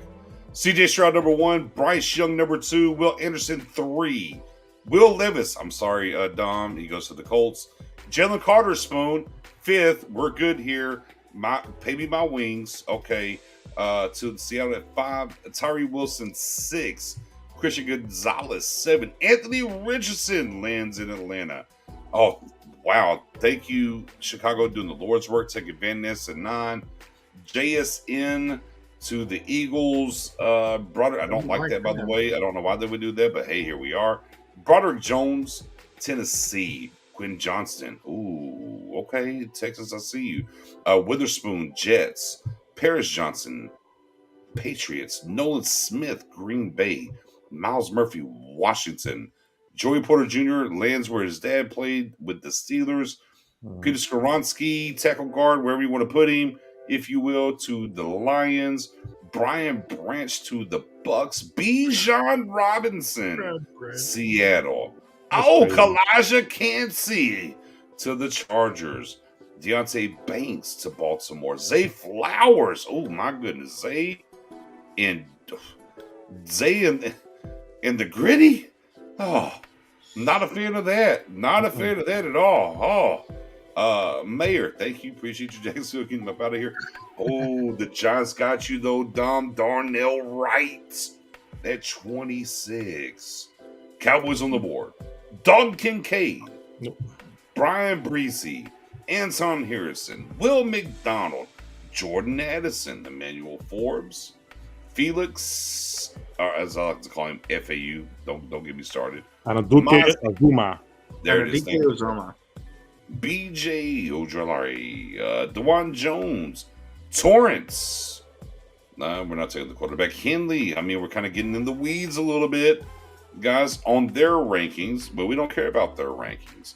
What do you think? What do you believe? What do you want to look at? Wide receiver, you have Addison Downs, Tank Dell. So the players that I've seen so far that would interest me the most is Steve Avila, TCU, because I think that's an instant starter and he fits the biggest hole on the team, I think, right now, which is left guard as far as the offensive side of the ball. Emmanuel Forbes, I still think that he is a first-round worthy cornerback, floods that group. And then Jordan Addison, receiver from USC. Those would be the 3 guys out there that would make some sense here. CBJ, where you at? Addison jumps off at me. I think that you are very secure with Avila out of TCU. If you're looking, I'm not against Gibbs.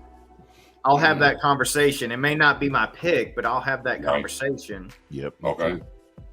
But I'm also. Am I the only one who's just really intrigued by DeJuan Jones? Because I understand the size dilemma, but when I watch him, I'm like, what dilemma?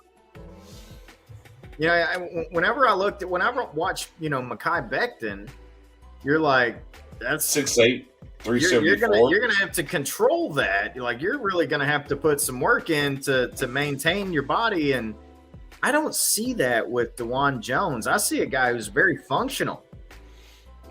So nobody with Torrance on the board here is interested? No, not for me. He's the second guard on the list. Howard, Howard interests me, but that's about it. Yeah, well, I mean, okay. I mean, DeJuan Jones obviously is not going to play guard, right? Nobody thinks that. No. Right. Okay. I'm just asking the question. Linebackers are available here. Spoony, you look at this list and what's available. Nobody's saying Brian Breesy. Nobody wants to talk about Will McDonald either. For me, for my guys, it'd be Will McDonald, Addison, or Avila. Those are my three. Let me pose this question. We've taken Avila before, right? We've done that before. For me, I would look at this and I would say, I can see McDonald. Addison's here. Eddie's going to scream when I say this. Addison's here. Mm-hmm. For me, I think the exercise would be fun about if we went with DeJuan Jones or Emmanuel Forbes. I think the exercise gets interesting if we go one of those two guys. I'm not on Forbes. I can't. I can't. Why not? Tell me why. All right, tell me why. Because he weighs as much as this styrofoam cup right here. He is in the 0th. He is in the 0th percentile in weight, as in the lightest cornerback prospect of all time. Mm-hmm. And I get it. When you talk about offensive players, there's guys that they're like, oh, the size dilemma. I don't know if they'd go with a small dude. Now imagine that you're seeking out the contact because you play defense. Okay. And you're having to that shit. Derrick Henry gets loose. Good luck. Rest in peace. I'm just not. We got to set the edges, man. We can't be relying on these cornerbacks.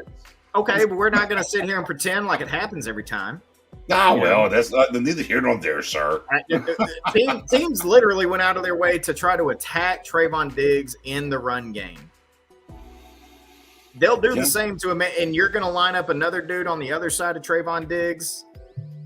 I can't do it. I don't even know if I can do it at 58. I understand the skill set, and it is tremendous. I get that, but this is just such a whole other level to the game, and it makes me nervous. 166 makes me. That's how much I weigh. Line up. No, that's the point. No. All right, Dom. How about this then, Dom? Let's pivot it this way. Look, CJ is very passionate here on episode 9. He's banging the table. So let's narrow it down to Addison. How about that? Because we haven't had Addison on the board yet. It's the first time we've had Addison on the board, right? Addison is the top player. How about we refresh it? We started or no? And we have DeJuan Jones and Avila. How about that? You want to go that route? I want Addison. You want to do Addison? I'm good with that. You good with Addison? Steve, you good with Addison? Great with Addison. Yep. Okay. Now, Eddie, you can have fun now. Okay, Eddie, I can't see the chat right now. Eddie, here we go. We're going to hit. Let's do it. We haven't had Jordan Addison on the board yet. We're hitting Jordan Addison round 1. All right. Boom. There it is. I'm going to cover the rest of the pick. Actually, I'm lying. I am going to cover the rest of the picture real quick. I'm sorry. It's early. All right. Moving on directly to the Bills. Breesy to the Bengals. Anton Harrison goes to the Saints. Wow, the Eagles. Wow. Because they went and got JSN and Don Kincaid. Cam Smith to the Chiefs. DeJuan Jones off top here in the second round to the Steelers. Torrance, excuse me. Wow, so they take Green to get Torrance. Bada boom, bada bing, bada boom for the Texans. Emmanuel Forbes to Arizona. Mozzie Smith over to the Colts. Double A, LA. Adetomiwa Adebawore. JMS leaves to the Seattle Seahawks. Oh God, Drew Sanders. I'm sorry, Drew. Rest in I peace. wanted That Drew. career. I wanted better for you, Drew. Look. You had to transfer from Bama to go succeed. Just understand, you have to transfer from the Raiders to go succeed. Neither here nor there. Josh Downs. What a Carolina. Oh yeah. Lose DJ Moore, get Josh Downs. Yeah. Okay, I see you. FAU to the Saints. BJ over here to the Titans. Kelly Ringo to the Jets with Sauce Gardner and the other guys on that defense. Oh, look, and they back-to-back with Darnell Washington. Georgia back there to the Jets. Musgrave. Now, that's Aaron funny. Rodgers likes those picks. Now, that's funny. Musgrave, going after they took Pitts or whatever. Interesting there for the Falcons. Jack Kim was ultimately the best Green Bay Packer pick of all time. I swear to God. Gibbs to the Patriots. Gibbs to the Patriots. Hidden Hooker to Washington. Steve Avila. Brother. Avila makes it to the Lions. That's straight up territory. That offensive line gets really scary. Yeah. They got Penei Sewell over there already. Yeah. Jalen Hyatt to Steelers.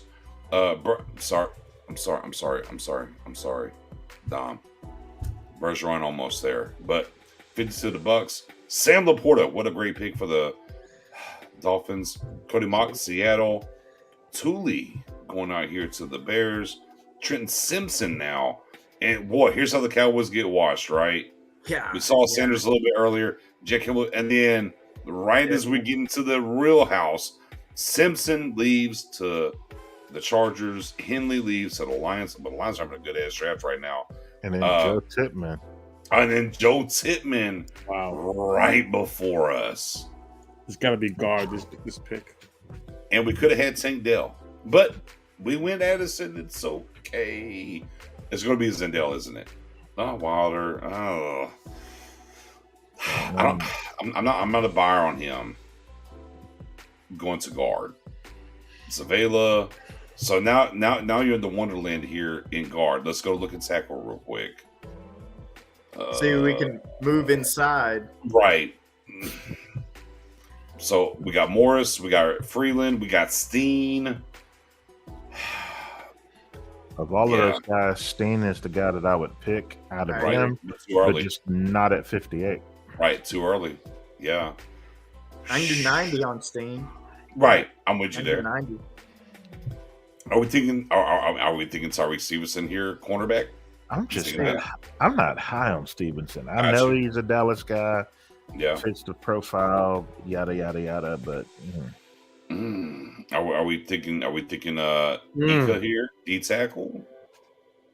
I mean, where do you want to look? Where do you want to go? Linebacker now at this point is Dorian Williams and Overshawn. So we got White. I mean, you got pace here that we like, but way too soon on any of those guys, right? What's the overall?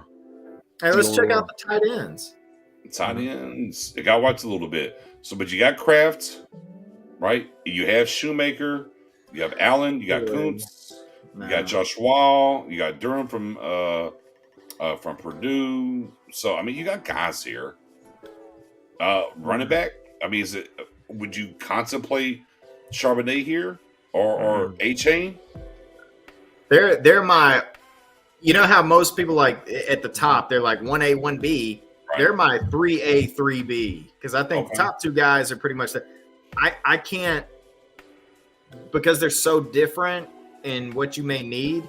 Mm-hmm. I really have a trouble stacking one of those guys over the other. Charbonnet is just so good in the A and B gaps, and he has been a tremendous runner for 3 seasons with UCLA. I mean, just really chopping it up down there. But A-Chain is the track guy. I mean, the 4.2 speed, and I struggle with that. I really do.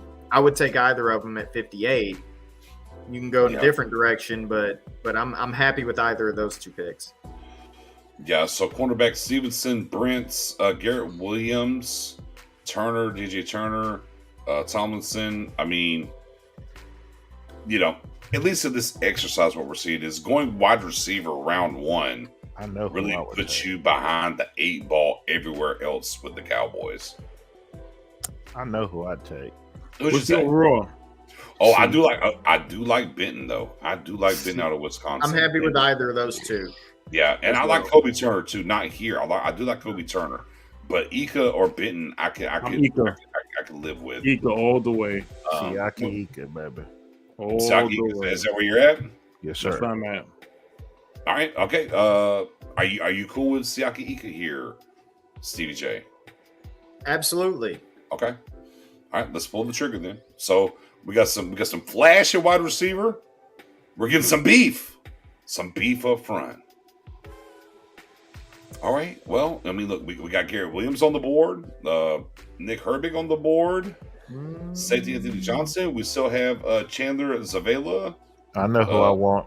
We got McGuire. Antonio Mafi. Antonio Mafi. Mhm. Right here at 90. At 90. At 90. Yeah, At move up. 90. Hold on. Yep. Hold on. From I the got- top ropes. Yeah, man. Yeah, for sure for the top ropes.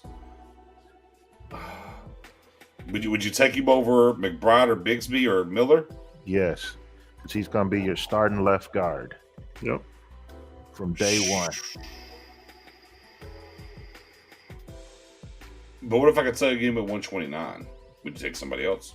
In reality, it ain't. You Yeah, ain't I gonna mean, get here he'll be here at 129.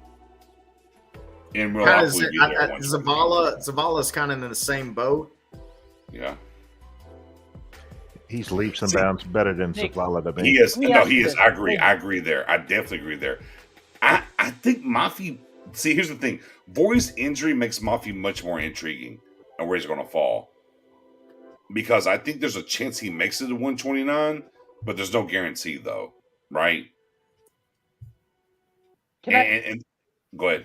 He's OG3. I want to ask this because I know Dom loves Mafi, and actually, Nix, I know you love Mafi too. Hold on, wait. So the question is, Wait. Hold on. First off on the top rope. Wait, Tom, pause. Top rope, Wait, yeah. hold on. Did I just? Oh, shit. I'm on the other Guys, side. what's up, guys? I was Yeah, like, I put it in the Come chat. I on. was like, chat, give me 1 second. I'll be right there. So, from the top rope. Question for you guys. So, this happens a lot in the draft community. And when I say draft community, just so you guys understand, I mean you guys too. Like, if you're interested in the draft, you are part of the community. Whether you are a Dane Brugler of the world or Brian Broaddus or somebody who does your own mock drafts. If you are interested in the mock draft, you are a part of the draft community. My question for you guys is, frequently we see these players have these drastic rise and falls, right? There's peaks and valleys. You see guys like Keely Ringo, top 10 pick. Now suddenly he's like a day 2 guy. Like, it happens all the time. So the question for Mafi is, had other people not previously ranked him as a round 4 or 5 guy, with what you guys see on film, is there any reason you would not take him at round 2 or 3 from what you guys see? And I'm asking that question for a good reason, because there's guys that I do that with too. I'm like, well, I know that I can get him in round 4 or 5 in mock drafts, but in real life, we all know teams don't draft like that. Because a good case study of that is last year, Cole Strange. Cole Strange was like the fan favorite. Like, if he's there in round 3, you take him. And the Patriots saw what we saw, because they were like, no, we're going to take him in round 1. And when it happened, you're like, that's way too early. But they saw something that they liked. So my question with Mafi is, we're seeing like a big uptick with him, especially amongst the Cowboys content creators. And I'm sure it probably is happening with other fan bases too. But Dom, since you like him so much now, and Nick, I also know you like him. If you did not know previously that he was a round 4 or 5 guy, and they took him at 58, would you have any issue with that? I would only because prior to when I was looking at him or whatever, and I was kind of enjoying what he was doing. This is before the Voorhees injury at the combine, and for me, I kind of had him at that moment through the process at 129 at the highest, kind of. And as the process has unveiled itself, I thought the Cowboys gave me 129. The Voorhees injury hurts for sure. With the lack of the depth and with everything that's going on here, we're seeing these different guys getting moved. I would still be out on 58 for me. 90 is the position now. 90 for me, yes, that would be the position. I think 58 ultimately, and I'm part of Mafia. I'm in the you building. Like him. Yeah, you definitely like him. Yeah, but boy, Dom said it a little bit a few minutes ago, like day one starter. And here's the construct for me. I don't know if they'll make him a day one starter, and I am concerned about that side of things. That's why 90 solidified. I don't guess I would hate 58, depending on what the board looks like, right? I won't hate that, but I'm like, 58, he better be day one. Then 90, I can deal with some things, but 58 don't play with me. Let me reframe it real quick. Do you believe his talent is worthy of pick 58, regardless of if they will start him day one or not? Do you think he's worthy of that pick? No, he's a 90 pick for me. Okay, that's fine. I mean, the difference in a round 2 and a round 3 guy is not drastic, but there is a difference, right? And that's why we have these conversations. So I appreciate that. Dom, for you, is he worthy of pick 58? Forget if he'll be there at 90 or not. Like, would you take him at 58 for, if he's there or not off the board? Is he worthy of that pick?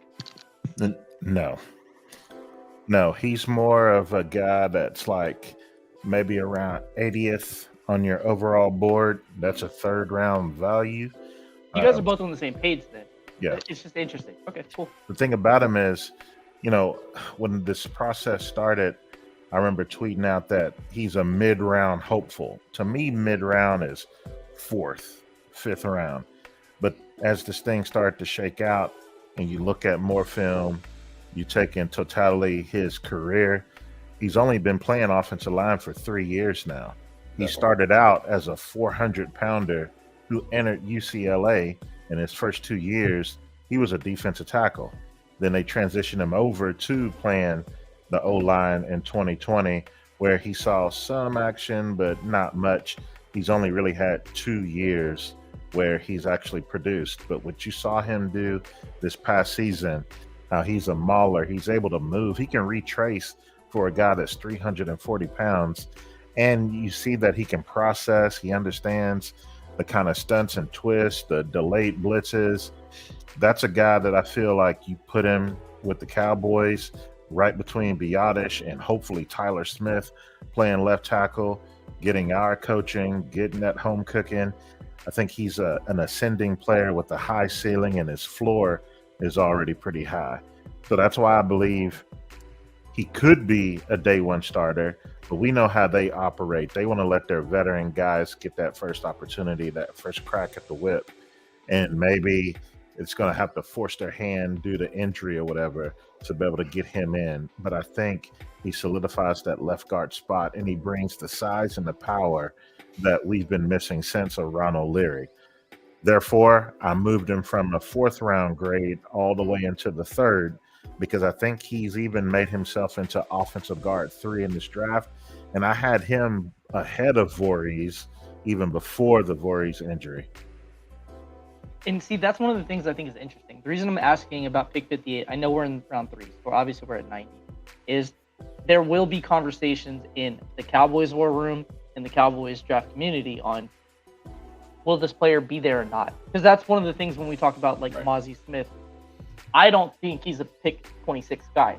But if you don't think he'll be there at pick 58, your decision is, do we completely pass on him, or would you be willing to move up? So I'm just curious now with Dom pitching, the argument for him at 90 is he a guy you would consider at 58 or not? So 90 being the pick now, he definitely makes sense. I mean, if you're looking at the guys on the board now, if you're looking at who's going to be a day 1 contributor or a week 4 or 5 contributor, he's got to be high on the list of the guys there. But there's still other guys at positions that you may say are the power 5 positions, maybe the positions that have a little bit more power or pull in the organization. So I get it. Running back definitely makes sense too, though, when you're looking at the running back room. Yeah, I think, the Giants first and foremost, real quick. Joe Tidman for us in round 2, and then here at 90, they took Tajay Spears. Shout out to the Giants. Um, That's those guys. yeah, but back to the impact side of things, and we look at running back real quick, right? McBride, Tank Bigsby, Miller, Sean Tucker. Like, I think people should go back and look at him a ton. They haven't, I mean, there's guys here, and even the Zach Evans and Roschons of the world, and whatnot. So there's definitely impact there, but there's more meat on the bone, if you will, right? If we're talking about a running back at 129, than what we've done thus far, and looking at, Mafi, and PFF be damned, like Emil and Jake and Jackson. And I like Jackson Kirkland, to be honest with you, outside of Washington. I'm not taking Jackson Kirkland over Antonio Mafi. Not happening. Tape don't lie in that stretch. So neither Juice Scruggs. Oh yeah, no. Center wise, right. None of So that. you guys know where I'm at with offensive linemen, right? Like, right. I'm not against them in round one. I'm just against frequently taking them in round one. Because if you look at the Eagles, the Bills, the Chiefs, whatever team you want to pick, like, feel free to go look on your own how often they take first round offensive linemen. It's not what the Cowboys do. So if you're telling me you can get a day one or an early starter at pick 90, I have no problem. If you want to take Mafi right now, 90, by all means, it makes sense. If you want to take an offensive lineman at 58, if Avila is there or whoever it is, sure. Yeah. The only pushback I think if Mafi is the guy right now that could start immediately, I have no problem taking him right now. I mean, here's the only thing with the pushback with Kansas City. They drafted an offensive lineman stupid high that didn't work for them, if we're being honest. Who, Eric Fisher? Right. And then, wait, pause. Then they had to trade for a guy and spend adequate, resources to get Orlando Brown, which they didn't pay the guy, but they turned around and paid somebody else. So by hook or by crook, they've done things, in building it out. On their Super Bowl roster the last 2 years, they had I pulled it up earlier in the chat. So they had a 6th round pick, a 3rd round pick, a 2nd round pick, who's Creed Humphrey, an undrafted free agent, and then the guy that they traded for. And then Joe Thuney, who they signed as free agent. They had a free agent signing and a draft. What they trade for Brown? They didn't draft anybody in round one. Right. It was all. What they trade for Brown? They did, and then they let him. No, I'm saying what they trade. I don't remember what they traded for him. I don't know. I think it was like a first. Okay, well, they drafted the guy in the first round. Yeah, then. But then if you look at the Eagles, right? They have like Jordan Mailata, who's a 7th round pick. True. They have Jason Kelsey, who's a 6th round pick. Mm-hmm. They have Lane Johnson, obviously, who's a 1st round pick. They had Dumalo, who was the 3rd round pick, and they had an undrafted free agent. So a lot of these teams, when you're looking at their offensive line, you're looking at one, if anything, 1 first round pick, not 3 or 4 guys that are first round picks. Mm-hmm. So back to the point of the exercise. At pick 90, if you can tell me I have a day one or early starter, I have no problem taking Mafi. And Mafi's the pick, so we're moving on. All right, guys. Oh, look, the Giants again, man. This draft. I didn't taste it. Bruh. Those guys. Like they're literally trolling us at this point. My goodness. So let's recap. So Jordan Anderson, round 1. We get the beef defensive line wise. Spoonie, your guy, Baylor's own.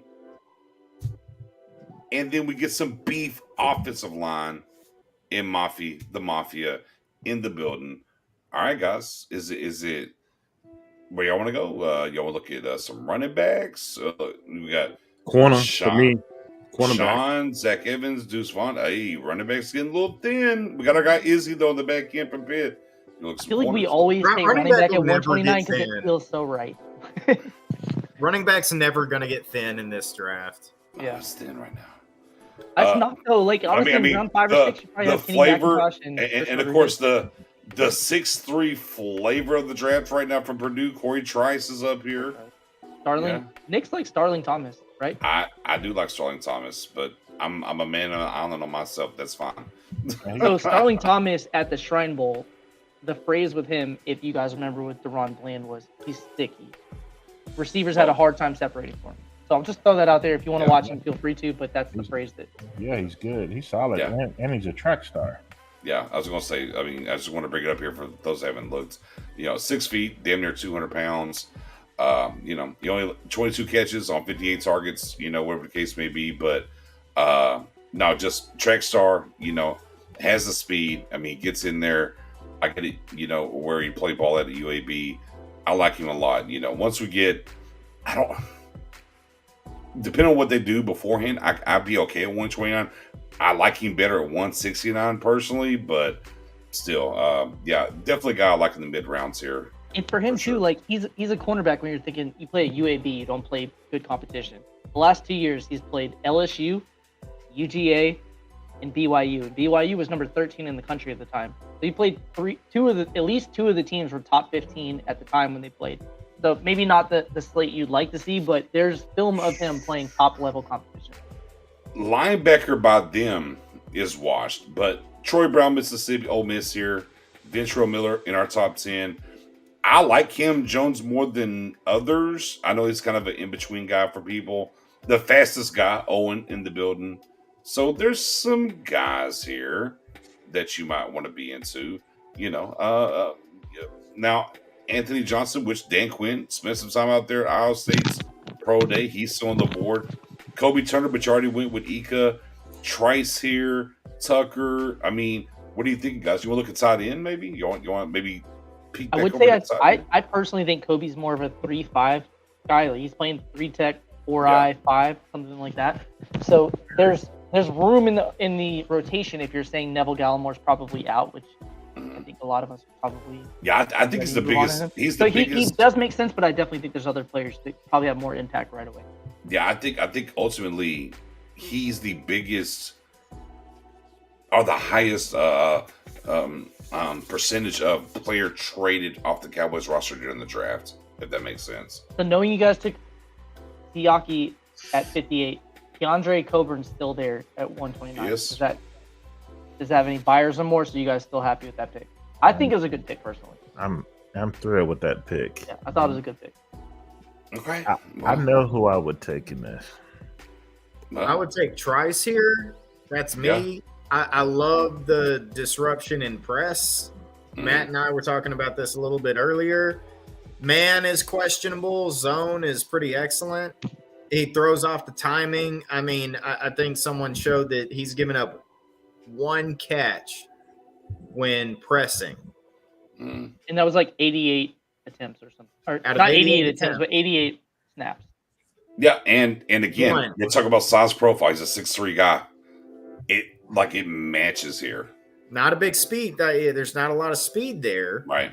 And, you're probably going to get some conversation about moving him to safety, that kind of stuff. But in this defense, I think that obviously Gilmore is a short-term bridge guy, which is a fantastic bridge. I mean, it's the most spectacular bridge. It's the best bridge. Right. But nonetheless, it's a pick that you're looking forward to the future. Got you. All right. Well, Evie. let's land here at 129. Or are we where we pulling the trigger? Spoony, where you want to go? Nah, I'm with y'all. I'm with get Tracy. He fits it. It's a big corner. Go for it. Does anybody disagree with the Trice pick here? Nope. I like Trice better than Brents, and Brents is a second-round guy for a lot of people. Oh, well, there it is. Bada bing, bada boom. All right. I mean, we're plugging. I mean, we got value here with Anthony Johnson on the board still. Some value here at 169. I think running back right now I would look at. I mean, Ireland's still available, but you just took a corner. But you still potentially need one, right? Because we have Kelvin Joseph, Jordan Lewis. There's going to be some, and Stephon Gilbert. Like we may lose 4 cornerbacks potentially in the next year. It's true. I like Nick. I like Nick. I haven't watched this film. I have no. He might be great. I have no idea. So the problem with that is right now, like how many guys you can currently carry. And that's fair. But we don't have to currently carry all the guys we have, right? Because I think realistically, if you look at the cornerback rotation right now, forgetting Corey Trice, I can't see a world where Kelvin and Nashawn both make the team with what we currently have, especially adding Stephon Gilmore. There is a guy that I love I'll be in a honest position with of need that I think we need right now. There's actually 2 guys I like right now. I'll be honest. If I think Look, I think my pick right here would be Chris Rodriguez Jr. He has character issues. Twice. I know, He's a but good again, player, though. His film's good. I'm at Evan one- Hull's actually pretty good too. I'm at 169. I like the size profile. I like what he brings. I understand the character issues. I do. But I can take the chance here at 169. I like Chris Rodriguez here. Who's the other a backs, lot. though? Who's the other running backs? You got Keaton Mitchell. 11, 1. Even Hole. That's it. Yeah, That's White, it. Yeah. I look. White. I like look. 7 guy with an 11-1 broad jump. Especially this pick's hard to pass. But I have another guy. I do like Cameron Peoples as Who's well. that? to a certain Who's the extent. 11-1 I like broad? What'd you say? Who's got the 11-1 broad drop?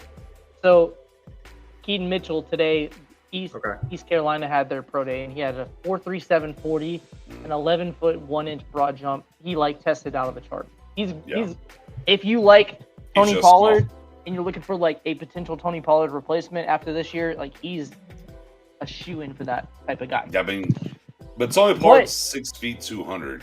He's 5'8", 180. He's a smaller guy, but like if you like what Tony Pollard can do, like he fits that mold.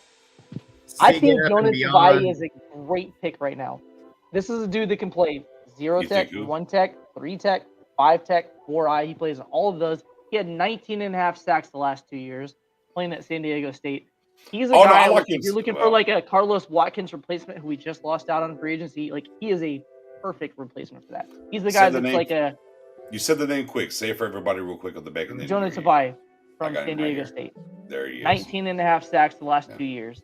And he, again, you can watch him play 0 tech and win. You can watch him play 1 tech. His brother's name is Giovanni Savai. He plays for the Patriots. They drafted him last year. You know, you lost, like you said, you lost Carlos Watkins. You can move on from Gallimore. You could. So he's a guy that gives you depth and can play multiple positions, kind of going back to what we, had previously with the Boise State guy. Like, he kind of gives you that, where DQ can be creative and just line him up at, 5 or 6 different positions, and he can fill in. Like, he's that guy. He's 6 foot, 290, so he's not a huge guy, but he has a ton of snaps. I think last year he played at least 150 snaps at 0 tech, 1 tech, 3 tech, and 5 tech. That's crazy. And had 19.5 sacks the last 2 years. So for me, he's a great value pick right now. But there's other good players too, like Josh Wiley. If you're looking for somebody in the tight end room, he makes sense at this spot. And Keaton Mitchell also makes sense. But right. I'm done. I mean, would you think about quarterback here with Toon, Bennett, O'Connell? Jaron Hall's still there too. So, He is. They're probably not going to take him, but I'm with you. Good Me guy. and you are both on Jaron Hall. They I'm with you. are though. Like they've met with him. They met him at the combine, and he's had a private workout. So they like him. But ultimately, if we're talking about running back, if you don't take Keaton Mitchell here, or whoever at this point, you're probably washed from 169 to 212. You don't think ultimately need a Chris running back Rodriguez here? will be there? Or I don't think so. Okay. Got a cornerback. I don't think so. Or no, safety on that. Safety. You want to go to safety? You got Johnson. You got the kid from Sacramento State. That kid, he's gonna fit the size profile. He's gonna Marte Mapu. He's gonna fit the size profile. Yeah, he's there. 6'3", 216. There it is. Mm-hmm. I couldn't hear you. You were whispering. He's the top 30 visit. Yeah, top 30 visit. And 85.8 run defense grade in 2022. I don't care at all. Saying. Yeah. So, So he's the guy that's played linebacker and safety. So you look at him and you say, well, we had a guy in Keanu Neal that was a linebacker safety. We have a guy currently in Jaron Kearse who's a linebacker safety. On the And final year of his deal. Yeah, in the final year of his deal. And then obviously you have Marquise Bell. So what is his role going to be moving forward? Like he could potentially add depth in 2 rooms. I think he's like 216, 218. So he's a guy that if you bring him in, bulk up, 5 to 7 pounds, he's a linebacker. We're keeping where he's at. He's all right, so here's the stack. I'm gonna run a stack. I'm gonna run a stack then, and that's why we'll get there. So we're going Keaton Mitchell at running back. All right, we're going to go the safety. All right, the safety, Marty Mapu, Sacramento State, and then we're going to go with a interior defensive lineman once again that can kind of play everywhere in Tavi. Who's your guy? You get three pick. You get three guys. That's the stack. Who you going with? Spoon. Who's your guy? Jonah Tavari. Okay. Dom. Who's your guy? Mapu. Mapu. All right. All right. CBJ. Who's your guy? Oh man. You know what? I don't know if we've provided Dak with enough weapons. I'm looking at Keaton Mitchell. Okay. Oh, three different guys here. All right. Where you at? So I love two of the three. One of the three is a top 30 visit, and that's Mapu. But F those top 30 visits. I'm going with the guy I believe in the most. I'm taking Jonah Tavai. I think he's a great value at this pick. So Jonah Tavai. And I love that other defensive tackle that's there too, man. Roderick Martin. Roderick would be. Well, Roderick has like we're 2 or 3 gonna plays have against to- Auburn that's phenomenal. But Yeah, that's because okay. That's okay. Yaki- We're going to get the. We're going to have to get the chat in here because I'm with CBJ. I need some more weapons. I love I'm Keaton. on- though. Honestly, you guys could play me on Keaton. I'll take Keaton. I'm on the Mitchell like Keaton. train. We got 2 for the defensive tackles.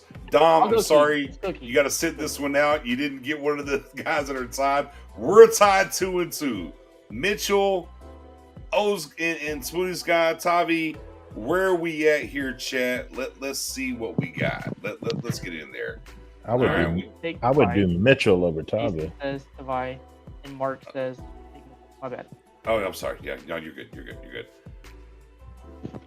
So far, we're 2-1. I like it. I like it. Let's. I'm cool with. Honestly, I think Keaton Mitchell will be a great pick at this spot too. Either one, I'm happy. You know what? Well. O is rescinded here. Has I rescinded. didn't rescind. I'm just saying. I think you kind of rescinded. You say, you know what? I'll take this guy. I'll take this guy instead. It's fine. I'm good. I'm sold. Keaton Mitchell. So Rohit rescinded. Actually, let's put it on Rohit. Hold on. Take the blame off of me. He said Keaton Mitchell means Rojo is getting significant carries. Punting on running back and UDFA. So, Nah. ready to pick. Yeah. Just yeah. a guy. I'm not- No. Just Yeah. a guy. Yeah. Take No. Yeah. No. That's definitely not what that is. We're If gonna I had to keep bet on the Mitchell. 2 players personally, as much as I like Jonah, I think he'd be a great value pick at this spot. I think Keaton is the better player overall. So And we're taking Keaton. And we're done here. We're moving on. Oh, one guy's still here. Both guys are still here. Wow. All of them. Look at there. The football gods have smiled upon us. You know, here they are. Jonah's in the building. Mapu's in the building. We can still land our plane because guess what? If we would have took one of these 2 guys, that coming now, and of course, I mean, who cares? Like this mock draft, whatever. We definitely would have got Mitchell though. So we're playing the game right. Anthony Johnson's still on the board here, 212. You know, 69 overall. But I didn't I like his get it. film. I just didn't. I That's was fair. hoping I would. I just didn't like him. That's It's fair. weird. Like you see these rankings on PFF, the Draft Network, Pro Football Network, all those, and you go and watch the player, and sometimes it makes sense, and sometimes you're like, what am I missing? Like he's one of the guys. I'm like, I don't get it. let's square it off. Jonah or Mapu? Let's square it off now. I just want to say, we have 2 top 10 tight ends still on the board. We do. These safeties and defensive tackles that we're talking right now were not top 10 worthy on our Well, board. then, dadgummit. So Come to on be and land clear, your I plane. had Jonah on my top 10, but nobody else did. So you're right. Out of the 5, nobody else had Jonah. But out of the 5, Cameron Latu and Brendan Strange Yeah. all were on the top 10. And is there anybody else who had a vote? No. So we definitely have 2 guys that were top 10. You're right. We do. I did not have Latu in my personal top 10. Did you have Strange? But there are still 2 guys who, well, one okay. I cheated and did an honorable mention as well, just because I Okay. like, you know, the guy like you're like, okay, I know that probably not, but I like him. Right. So for the tight ends, Brenton Strange is on there, Okay. but also the Gindorf from North Dakota State is. I haven't watched them at all. You have to tell me. You about haven't? it. I don't know. Okay, About it. so first of all, you know what North Dakota State's offense is. They run the shit out of the football. So I mean, you don't get a whole lot of him in the passing game necessarily. You don't get to see just a ton of that. Time to take a But- Lipke. But he is a blocking machine, and he's built, I mean, like a freaking truck. I mean, 6'5", close to 270, and he moves well for his size, but and not right now. I mean, you could probably think closer along those lines at 244. But that's the other guy that's kind of on my list, aside from Brenton Strange at tight end. And of course, we haven't landed a linebacker yet. Right? So, Nick, good time to ask you that. How important is linebacker to you in the Dan Quinn scheme? I mean, I think it's very important. If Barr wasn't having a good game, we noticed it. We felt it, right? LV not being in the lineup, we felt it, which why we talked about when it came to, Michael Parsons, I talked about that split about maybe 65%, linebacker, 34% edge, whatever. I think we feel it. Now, there's an argument to be had if the line in front of them took care of them better, right? Maybe things move differently. But, I mean, we're thin.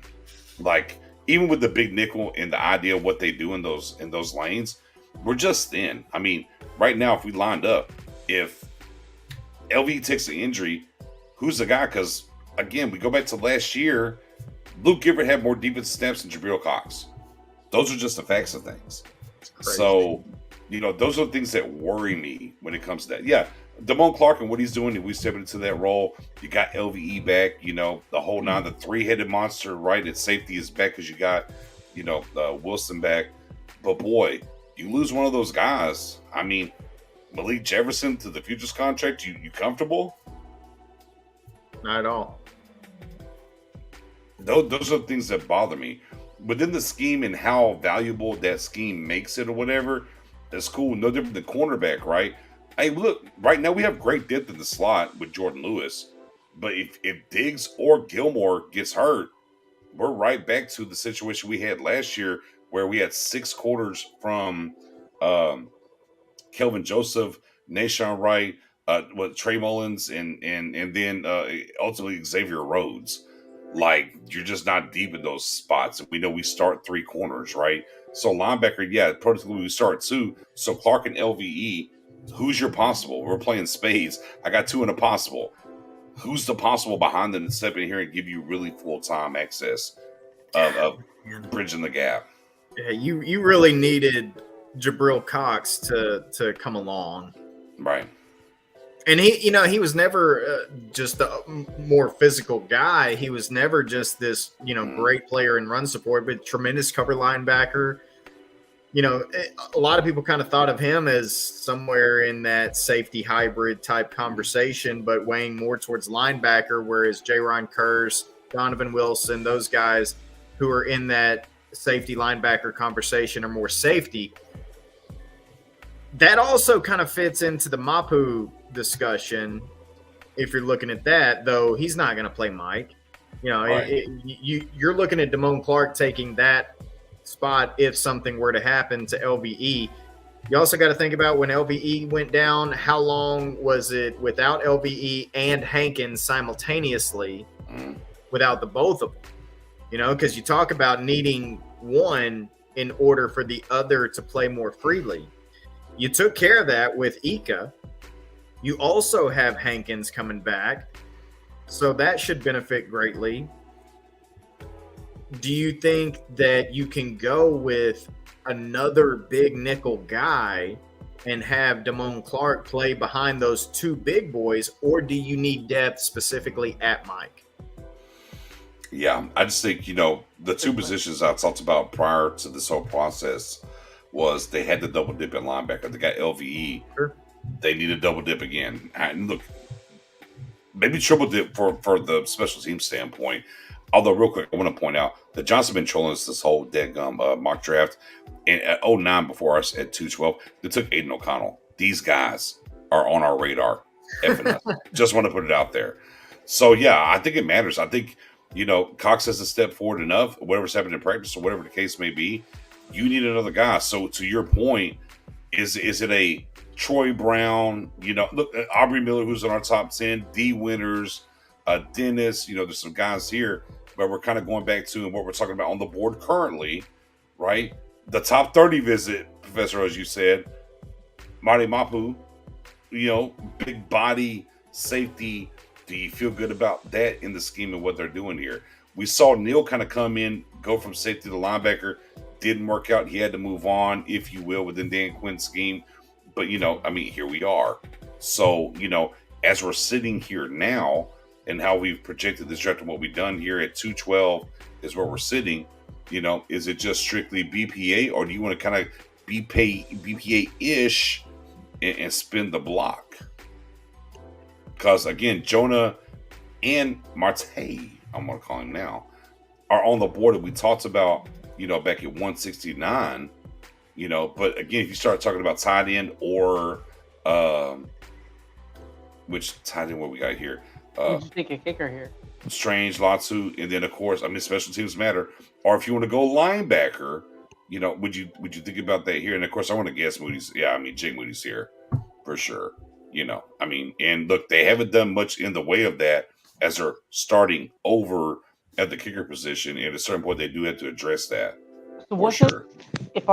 I could be wrong, but I feel like Andre Schmitz is the guy that they actually brought in for top 30. Is that correct?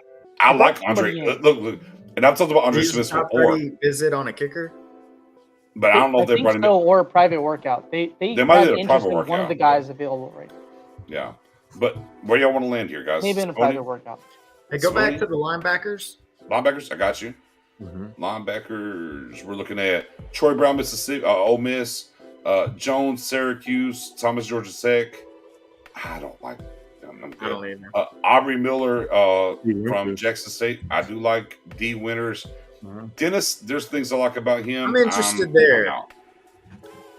You interested on D Winters? No. Or Dennis. Aubrey Miller. Dennis. I like Dennis. I like Dennis as well. Now, I think that you probably can roll the dice. Hold off. Yeah. That might be a guy you can sign up after the draft. But is there a guy on the board right now you would take? Like, forget that for a second. Right. Is there a guy at 212 that you would take over him? I mean, who would contribute the most? A lot of guys I would. I'm just, it depends on if you're like, man, we need this. We got to do something to fill in. Like for me, Lonnie Phelps screams to me at edge right here. I love Lonnie Phelps. I haven't watched him. I don't know anything about him, man. I know they met with Tamari Connor at the combine. It was an informal. Right. I know that there was some interest there. He's a cornerback converted to safety. He's edge 6'2", lower, but just a hard worker.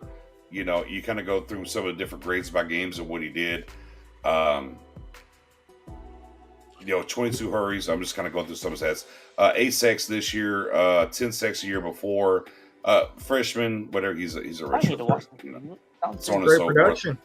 Yeah, guys, this is a good example of if you don't know a player, just ask. I've never watched this guy. Nick's obviously has. That's great. Yeah, I'll go watch it. Like I said, and again, we're talking about in this stretch of the draft, and the Cowboys haven't really addressed edge. Lonnie Phillips walks in here, and I love the pick and what he brings. Again, a little bit undersized guy, the 6'2", 6'3". They might try to tell you 6'3". He's probably closer to 6'1" to 6'2". Okay, it is what it is. But again, you look last 2 years, 26 games started. You look at the snaps. Definitely more this year than last year. Things I looked at before, pass rush attempts and whatnot, and just got home. Like I said, 18 sacks the last 2 seasons. And got there. And the Kansas defense has been better than it's been in years past. So that's a guy for me. I think is extreme value when we talk about what you call the Big Five, right? Right. The power, ranking positions in the draft. I think he matches up here when it comes to Lonnie Phelps. So for me, this would be the walkaway pick for me here. at 212. I mean, it makes sense. I again, from somebody who hasn't scouted him, like from what you said, it makes sense. There's a guy on the board that Dom mentioned maybe 2 weeks ago. Mm-hmm. If he's there, the next pick, I will fight you on him. But Lonnie Phillips right here, cool. I have that on mine. Or Lonnie Phillips, sorry. Who's the other guy? I don't want to save it, but it's cool. We'll go with it. So there's a Michigan State linebacker on the board that if you're betting on traits, he absolutely screams combine warrior. Okay. Screams it like It's a linebacker. ridiculous amount. There's a linebacker from Michigan State, last name Van There he Sumeren. is. Got him. So let me tell you about this guy. 42.5-inch vert, 10 foot 11-inch broad jump, 29 bench reps, and ran a 4.40 at the combine. If you're looking for like a trait guy, he absolutely screams, draft me and put me in the race. Like he's the dude right now. How big is Dom he? mentioned him about 2 weeks ago, I think. And he's a guy like, I don't care who's on the board as much as I love Hunter Lipsky. 6'3", He's a 240. dude, like, if you're betting on the traits, he is the dude you bet on traits-wise. And he started out at Michigan as a fullback and then Yeah, transferred to Michigan State. Oh, yeah, you're right. So he was a Wolverine that then transferred to be a Spartan. Yeah, and the big thing you want to see about him is, 77 snaps, 21, 122. Boy, look at the snaps in 21 and 122. And then in 22, 626 snaps. And you kind of get to the breakdowns right a little bit.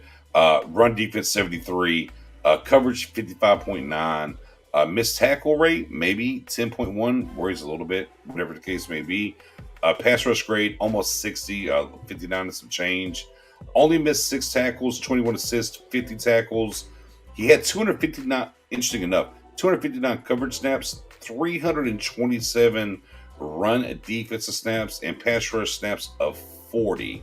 Played 11 games. So you look at his snaps by alignment, 13 D-line, 97 slot, and then 513 in the box. Okay, I just feel he's like a if you box have guy. you have DQ and Jones right now, Bones Jones. Right. You want a guy in your linebacker rotation and special teams rotation right now that runs a 4.40, has a 42-inch vert, has 29 bench rep. Like they will love that dude from a trait standpoint. And actually, I don't think his film was terrible. He's definitely a 7th round undrafted free agent type of guy. But if you're betting on traits, I think you'd be hard pressed to find a guy with better traits right now at this spot. Bones Fossil Or is even on the next board. spot. And again, the run defense grade is what you like, 73.2% here. Bones is on board. No, yeah, I'll tell Stevie. All right, look. In other words, let's I'm take cool it. with if 212 taking Phelps and then taking him. I think both of those would be great picks at this spot. Where do y'all want to let? We got to get a tight end here, guys. We gotta take a tight end here. I feel like you can get a tight end undrafted free agent, and honestly, you might be able to get Van Sumeren, but I feel like trait wise, you don't want to risk it versus the tight ends. We got to get a kicker here. We got to get a kicker. At this point, it's more about like who do you not want to risk other teams talking to in undrafted free agency and taking a guy. So you're looking at, like O was saying, traits, guys who can help you out immediately on special teams, and guys that you don't want to have to fight for in the undrafted period. And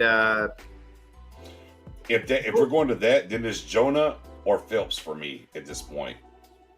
Jonah's gonna be highly talented. If he doesn't get drafted, he will be highly talented.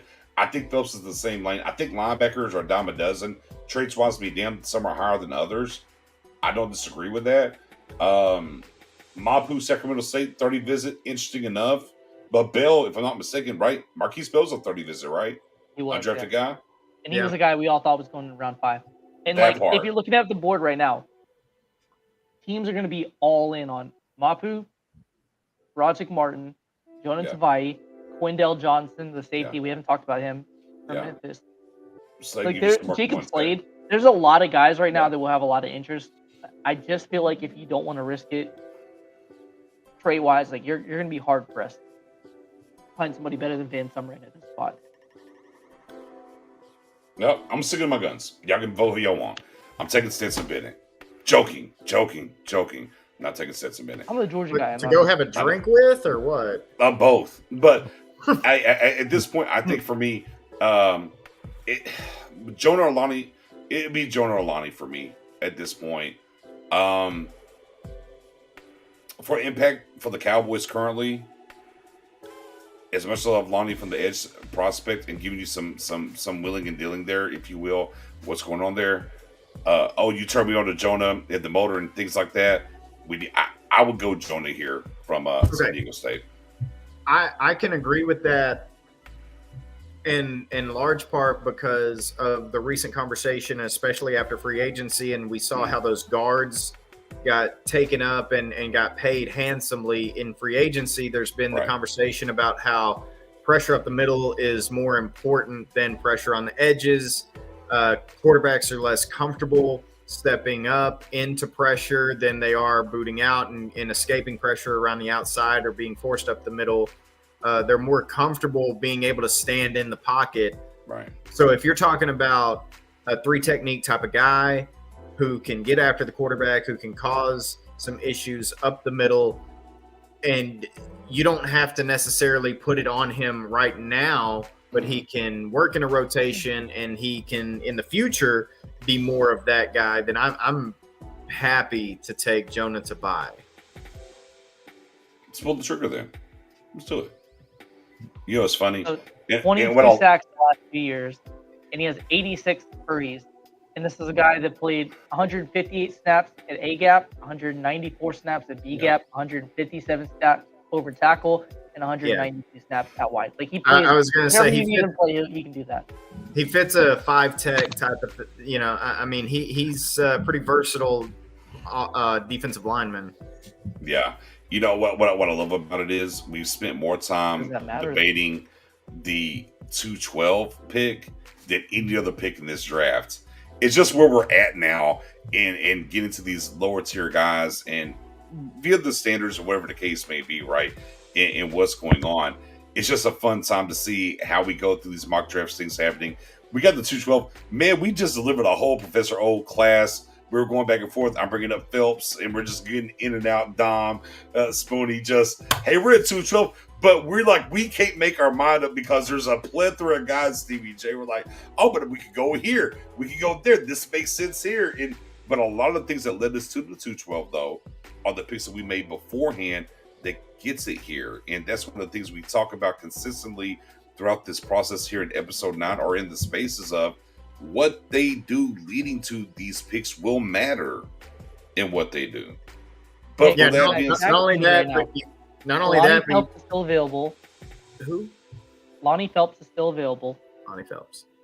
Sure, but I'm taking Jonah.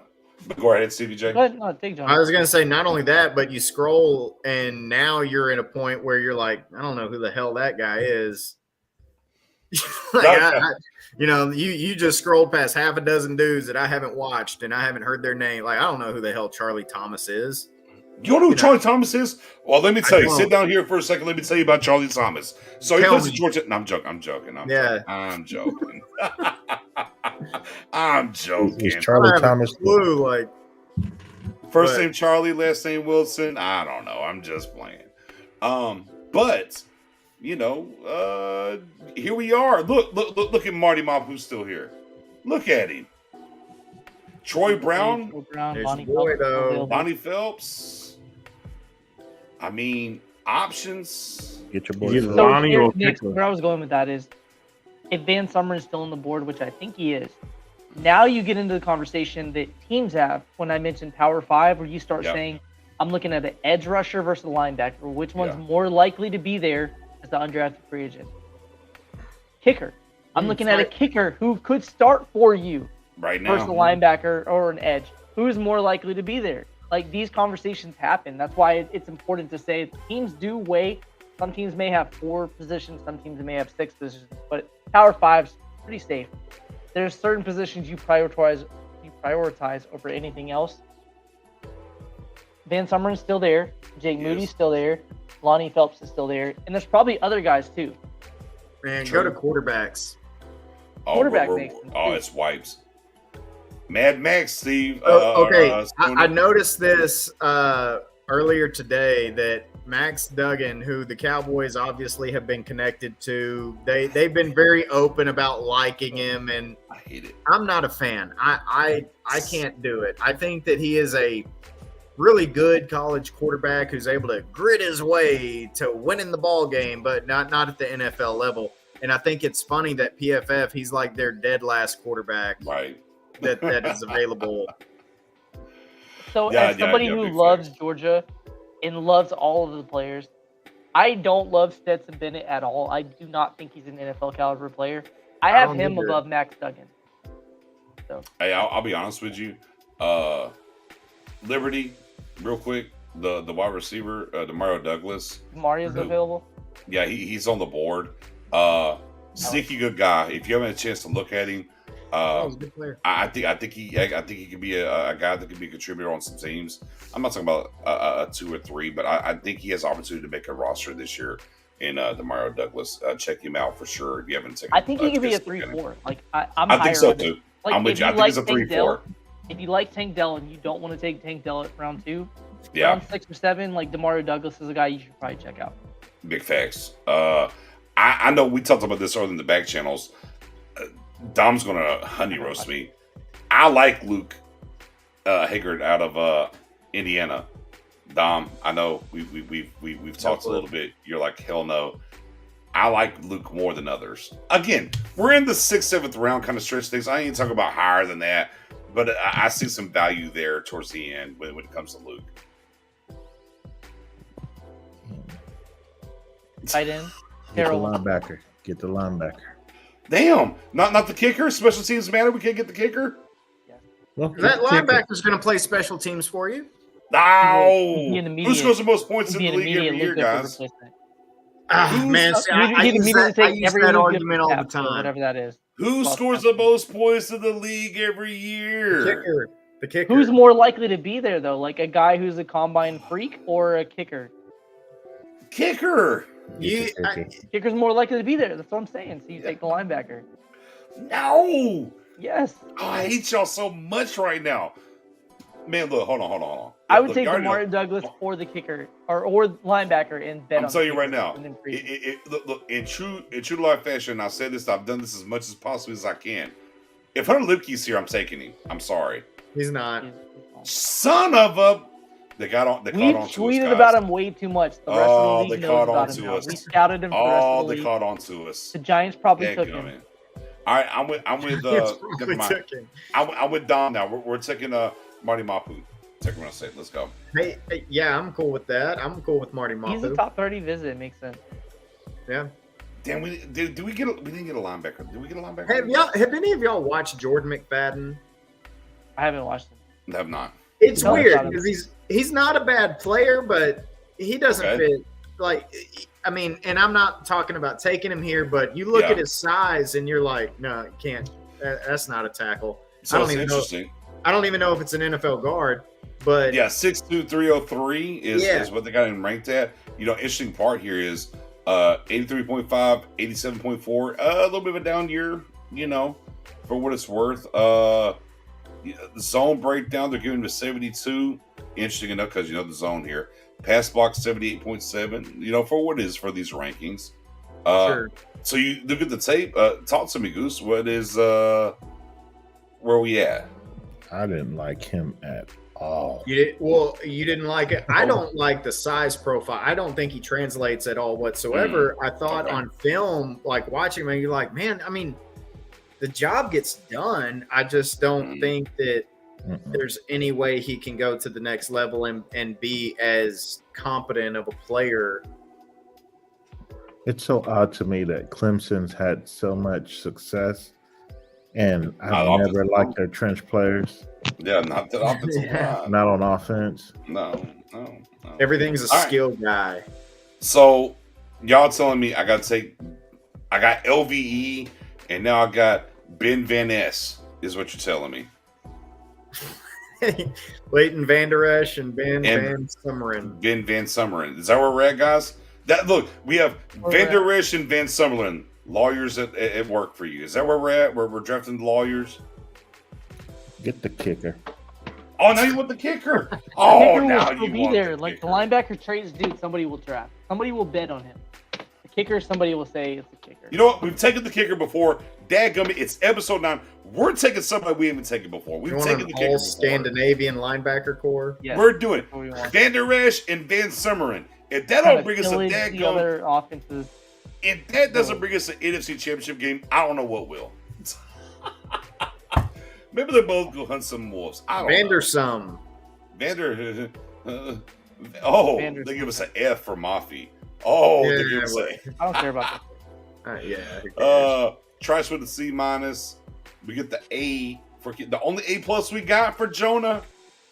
Hey, look you at Van guys. Summeren. that. I told you guys. Samirin. Give us a TFF B knows plus. that like Professor O gets Jonah at that spot.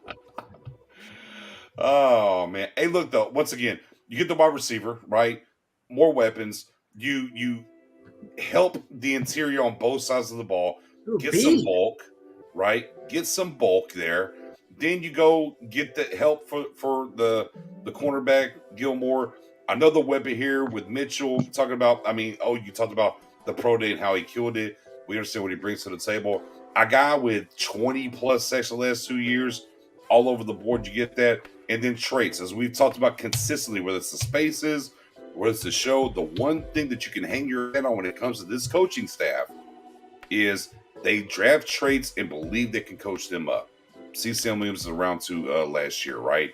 And so on and so forth. They will draft traits and do it that way. So I enjoy fun mock. Yeah. So Fun we ask mock this here. every time.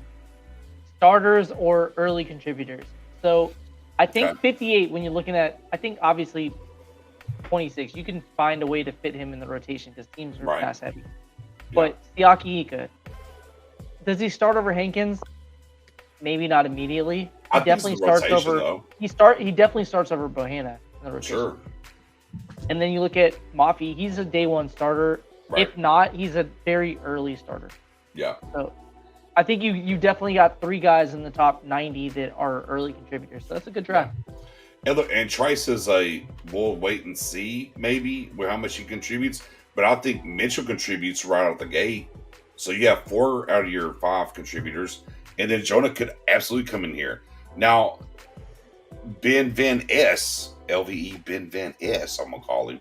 BVS. Definitely going to be a contributor, special teams wise for what it's worth. So LVE and BVS, is that what we're doing? Yeah. Okay, I like it. Or, So again, you're hitting some links. You doubled up on the line, interiorly. And the one thing that we talked about, Spoonie, in the space earlier, the one thing that seems to where this defense isn't quite at yet with Dan Quinn, 2 years of draft, what's going on? The secondary's there. You feel pretty good about the edges. Linebacker needs a little help, but that Right. interior isn't quite there. I think we accomplished that here on this draft. No, I believe so. And of course, the Siaki Ika pick, what I love about it is that Hank is not here long term. He's here short term. You finally get that true one tech. And Jordan Tavai, again, what Professor O was saying earlier about his contribution with his stats, that's somebody, instead of having a Chauncey Ghost and move it in, you have somebody who's experienced can play that position. So, yeah, you needed a disruptor, and we got him. 10-4. Well, ladies and gentlemen, on this Good Friday, on Easter weekend, as we're getting up against the 3-hour mark, man, for episode 9, we're going to bring it to an end. First and foremost, enjoy the weekend. Hopefully you have a good fam around you. Enjoy that. Hope you enjoyed what we brought to you tonight. Salute to everybody that was on the panel, as always. Surprise visit from Professor O on dad duties. By the way, O, I looked at your profile. You got to change that ×3 to ×4 now on the dad side. You got to go in there and change that and get that to that number 4 is where you're at. Salute to your wife and the young Rain in the building. Just happy everything's went very well for you. Stevie J, you look a little sleepy over there, but dadgum, you came in, you hung in here on a Friday night with us. Hey man, I wish I could be like, well, I got up at 5 a.m. to go to work, but then Professor O is going to be like, well, baby's screaming all night. Shut up, suck it up, be a man. Stevie, I got nothing.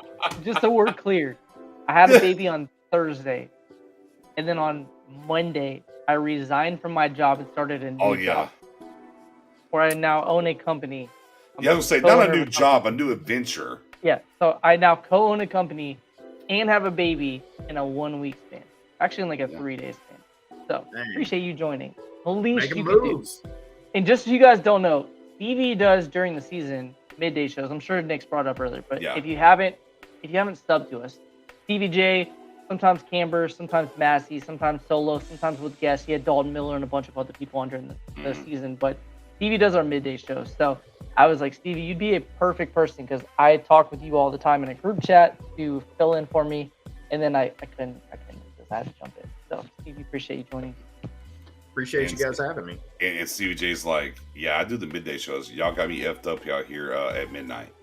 I appreciate it though, Stevie. Hey, if it makes you feel any better, I was up at 8 this morning, worked like 10 minutes, drove a mile and a half home, jumped onto the space, which I saw you slide in the space as well. Then been here, and then Road's going to kill me if I don't do a space afterwards. So I'll probably do a little bit of space after this. So, hey man, the fun don't stop. Dom, I'm gonna have a conversation with you later about certain things on this draft. Okay, I'm just joking with you. We had a fun time breaking it down, man. I appreciate you as always in what you get into. What'd you like about this draft? What we got accomplished tonight as I spin out as we get up out of here. What'd you like about tonight, man? Man, we went to the islands. We were in Polynesia. We would Tongan culture, Samoan culture. Yeah. I mean, we added 700 pounds on day 2. Oh, talk to him. I love that. Get the wheel scales out. Let's go. We need the fatties. Man, it's barbecue chicken right there. So that's why I just kind of shut up after that. If y'all realize, I got quiet because I was like, this probably my favorite draft right here. I got everything I wanted. I'll just let y'all have those day 3 picks. Yeah, Dom's like, oh, I'm in the bag right here. I got it. Spoonie, once again, appreciate you as always, brother. This draft was fantastic. I like the 5-player channel. I like diving in.